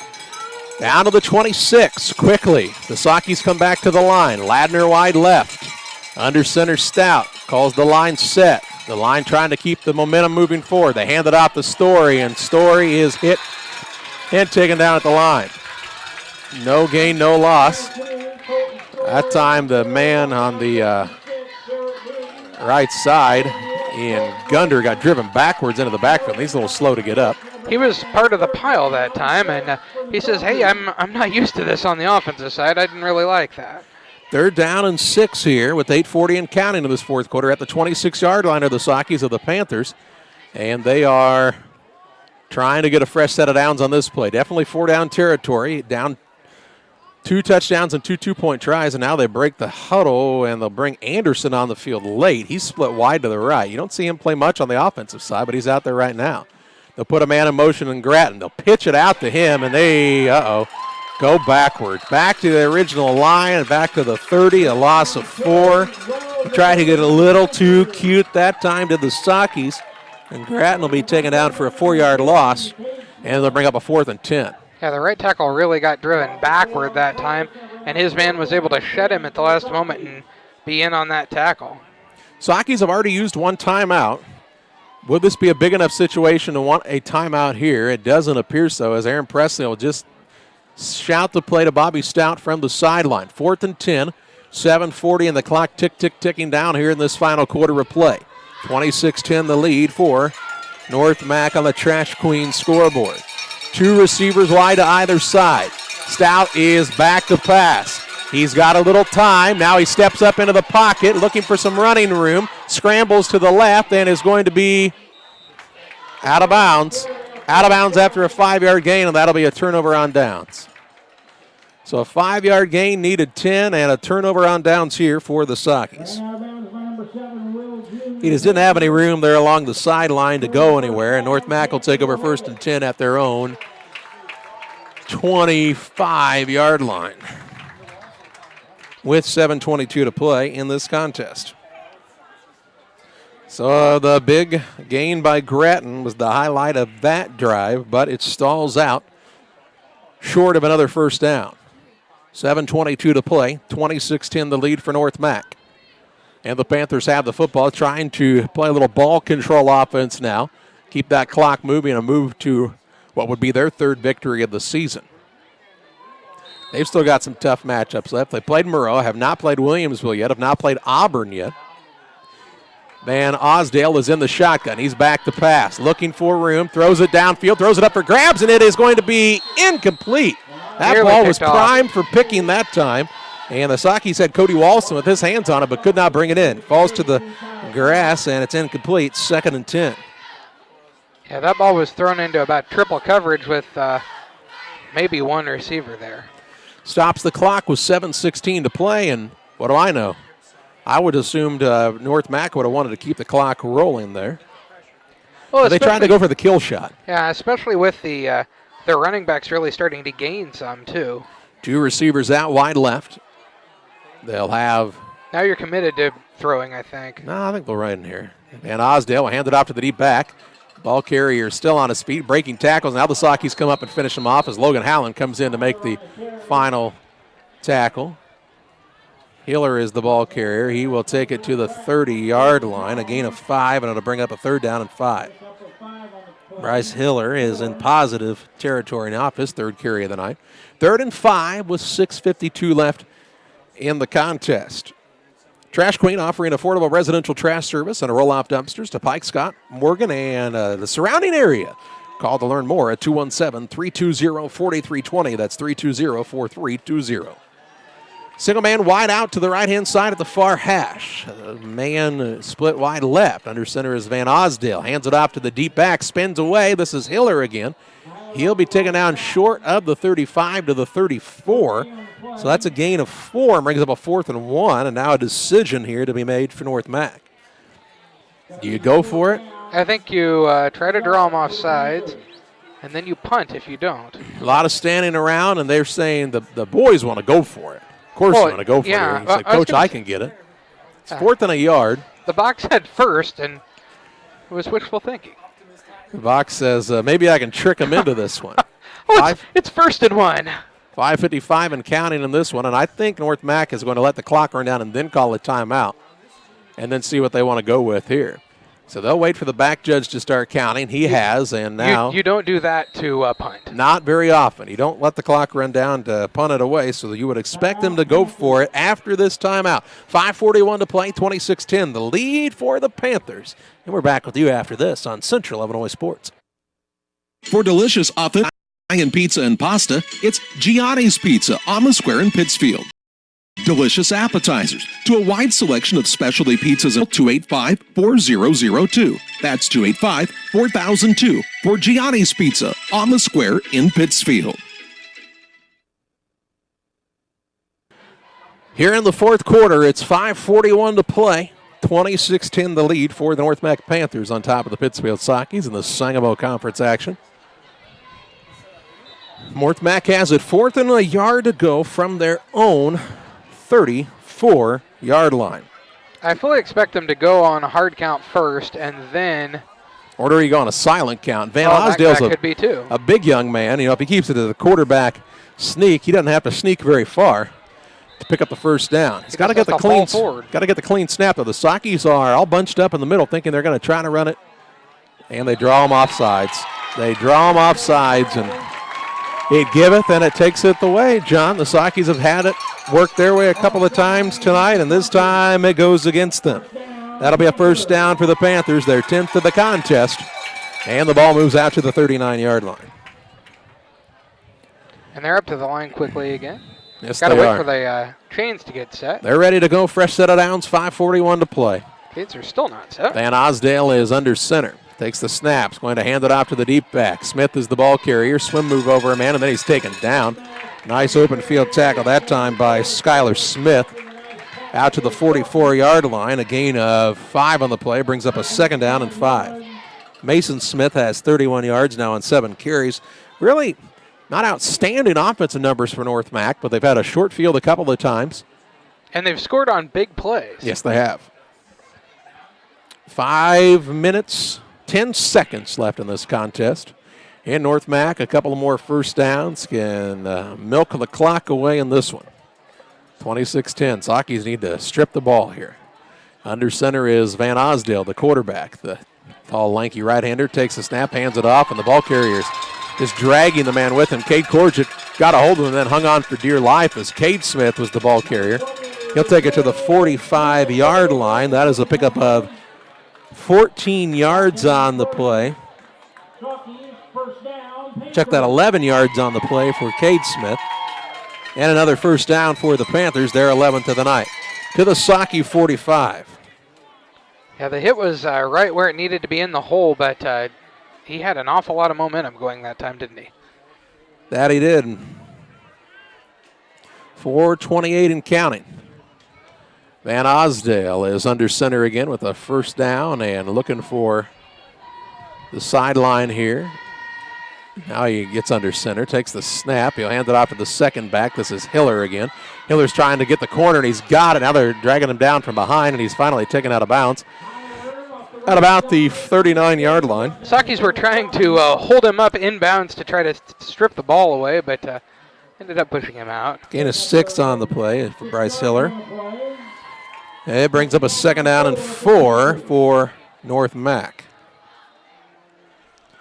Second and 4 from the Socky 39-yard line with 4 minutes left in this one. If you're the Sockies, you don't mind them going out of bounds there. No. No, they were just trying to keep him up and take the ball away.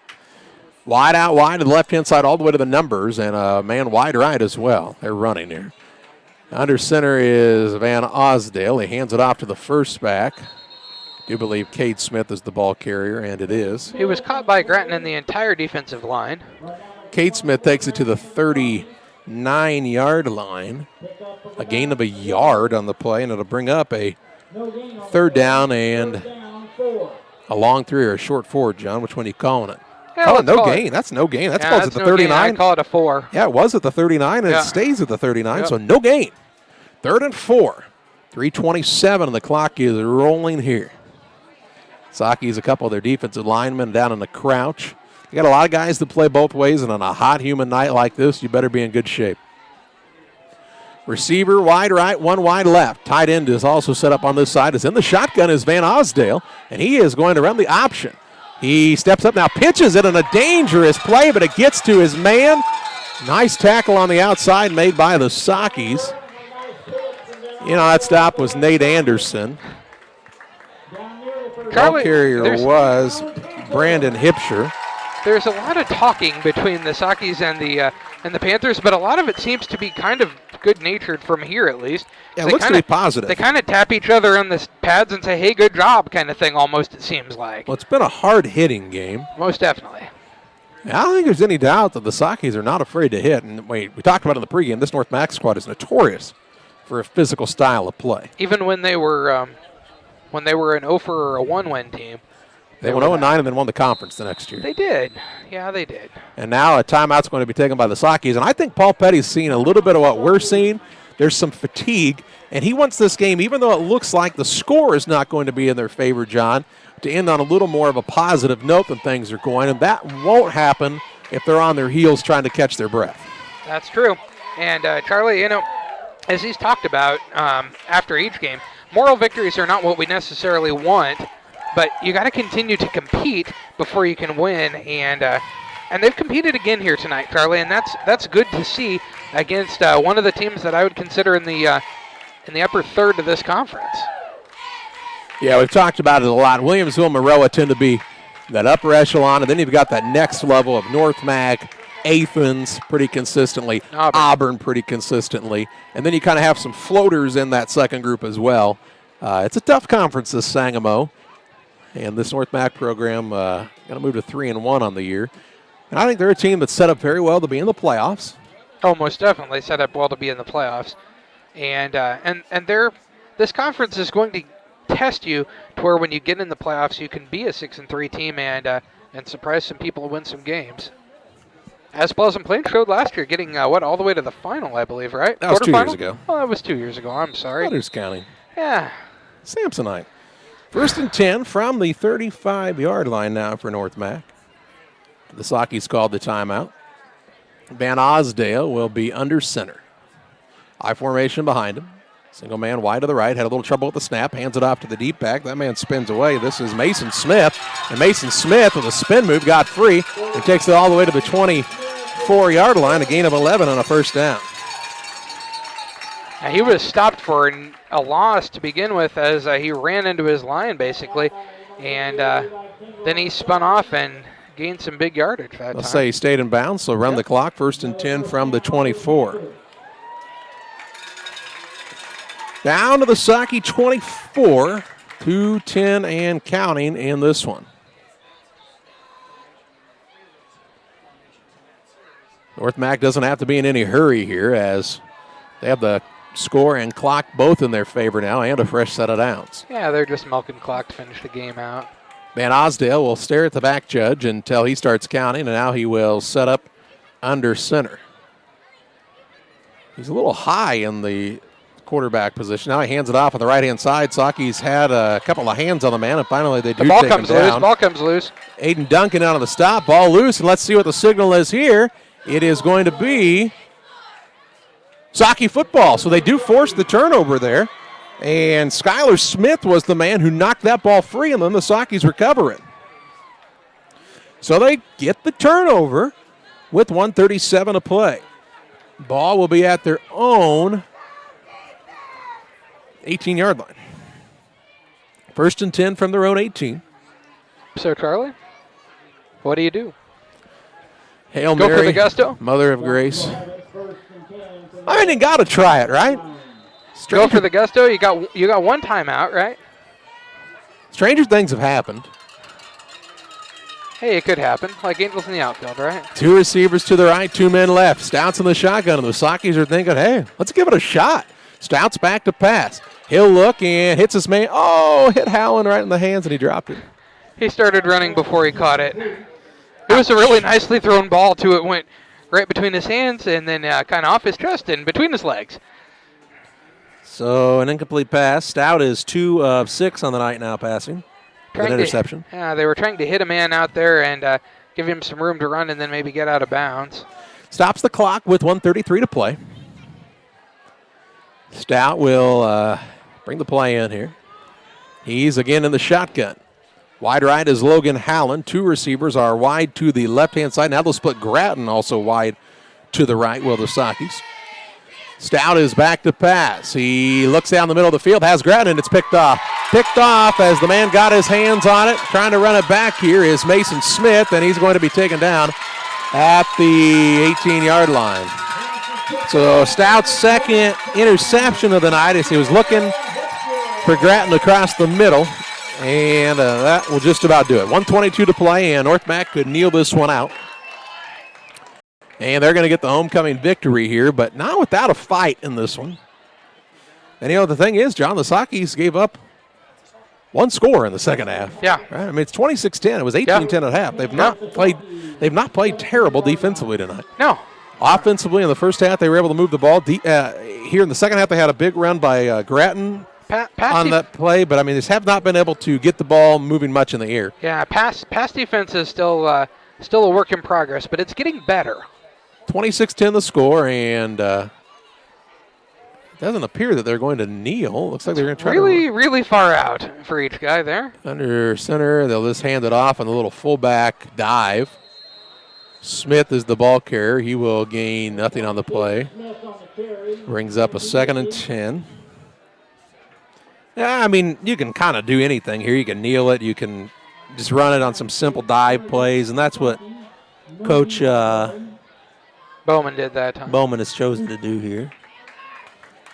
It still wouldn't surprise me for them to kneel here. I think they're going to. Yep, now everybody's in tight. Now they'll come up in the victory formation and 1 kneel, and this one will be over. 26-10 is going to be the final as Van Osdale is going to set up under center. He waits for the back judge to start counting here. He says, go ahead and take a kneel because we're not going to set the ball anyway. Again, so. And the final in this one is going to be a 26-10 win for North Mac over the Pittsfield Sockies. But not without a fight in this one. And you have to be proud of the strides the Sockies have made, but they still got to get over that next step. But I still feel like, John, they were a step closer than they have been here tonight. This is a North Mac program. Running clock the Sockies last year. Maroa last year, running clock against the Sockies. Auburn running clock against the Sockies. Maroa got the clock moving last week, but it was late in the third before it happened. Yeah, So, and it was that game was not even thought of a game a year ago. And so they are moving in the right direction. And next week are going to get that. I've got a good feeling about next week against New Berlin. A homecoming for the Sockies, John. We've got to take care of business this week, keep everybody healthy, keep everybody eligible, keep everybody safe throughout that homecoming week, which sometimes can be a crazy one. Yeah, keep everybody smart. If they can do that, they've got a real shot to win that homecoming game at Glen C. Smithfield next week. We'll wrap this one up on the Geared Up postgame show on Central Illinois Sports. John will take a look at some final stats and analysis here, and then we'll bid you farewell from Girard. A timeout here. Back with more as North Mac gets the victory over the Sockies. It's your local source for custom apparel and awards. Geared Up offers a wide variety of apparel options, including embroidery, t-shirts, sweatshirts, polos. We do it all. Ask us how we can help you raise funds for your local school or organization. Find us online at www.wegearyouup.com or call 217-473-6290. That's 473-6290 for Geared Up custom apparel and awards. Like a good neighbor, State Farm is there. You've heard that phrase many times. And Rod Prentice in Pittsfield, your State Farm agent, is the guy you can count on to be your friend and neighbor in the insurance business. He has a complete line of insurance available for you from State Farm Insurance. You can reach him at 217-285-6930. Our family trusts Rod Prentice with all of our insurance needs. Stop by their office on Washington Street and see the girls. And Rod Prentice, your State Farm agent, 217-285-6930.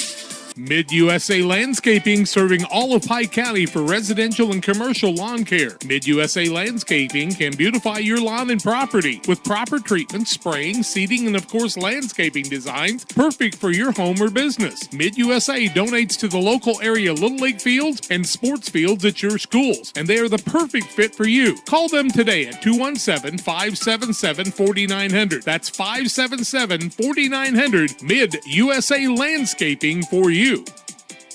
At Lanham Chiropractic, their mission is to ensure that they guide each patient to the possibility and enjoyment of a healthier you. Dr. Chris Lanham works together with each patient to identify the cause of the chiropractic issue and address it through chiropractic care, proper nutrition, and natural supplements, all while utilizing honest and trusting communication. If you're looking for a hands-on chiropractor who's proud to call this area home, call Dr. Chris Lanham at Lanham Chiropractic in Pittsfield at 217-285-6300. Welcome back on the Geared Up postgame show. Geared Up custom apparel and awards for all of your custom apparel needs. Visit wegearyouup.com or call 473-6290. That's 473-6290. Final score in this contest, a 26-10 win for North Mac over the Pittsfield Sockies here in the Sangamo Conference action. The Sockies fall to 1-3. North Mac moves to 3-1, and John's got to look at some final stats. First for the Sockies, they finished the night with 12 first downs, 12 for North Mac also. Gage Gratton, the leading rusher on the night, 132 yards on 15 carries. Quarterback Bobby Stout, 22 yards, 9 carries, 19 yards on 6 carries for Wade Howland, 9 yards, 4 carries for Jacob Freeman, and 5 yards on 2 carries for Colton Story on the night to total out 187 rushing yards. Quarterback Bobby Stout, 2 of 7 passing with 2 interceptions, 28.5% for 17 yards. Both those passes were completed to Gage Gratton in the first half for those 17 yards. So 187 rush yards, 17 pass yards, 204 total yards of offense, I can add, kind of. And for the North Mac Panthers, they finished the night with 12 first downs, as I said. Their leading rusher, 42 yards from Mason Smith, 37 yards on 6 carries for Cade Smith, and 18 yards on 6 carries for Bryce Hiller. And then the quarterback, Jake Van Osdale, sorry. Trying to read your writing is sometimes interesting. 10 yards on 2 carries and negative 4 yards on 2 carries for Will June in the game to total out to 103 rushing yards. Quarterback Van Osdale was 6'4", passing 42.8% for 134 yards. Passes completed to Mason Smith for 22 yards on 2 catches, 20 yards on a single catch and a touchdown for Cannon Kirk, 33 yards on 1 catch for Bryce Emery, 86 yards on 3 catches for Kyle Fouts, and 13 yards on 1 reception for Brandon Hipsher in the game. So 103 rushing yards, 134 passing yards, 237 total yards of offense for North Mac on the night. North Mac called for 6 penalties for 53 yards. Sockies called for 6 for 40. Well, John, a final on this one, 26-10. It was an 18-10 score at half. 1 touchdown in the third quarter for North Mac, and that was the only score of the second half of play. So you have to be impressed with North Mac defensively, especially in the red zone. They really clamped down. The Sockies were able to get some yards on the night. Again, right in the thick of things as far as the yardage game was going, but unable to get on the scoreboard more than just that 1 touchdown. And the field goal by Petty, their only scores of the night, and North Mac wins this one 26-10. They move to 3-1. The Sockies drop to 1-3. They'll be at home on homecoming next week against the New Berlin Pretzels, in what should be a good game at Glen C. Smith Field. Hope you can join the Sockies and all of the Socky faithful at Glen C. Smith Field for homecoming night. If not, tune in right here on Central Illinois Sports, live on your computer, smartphone, or a tablet. That's going to do it tonight from Girard. For John Hull, I'm Charlie Hull, thanking you for joining in to another Central Illinois Sports presentation.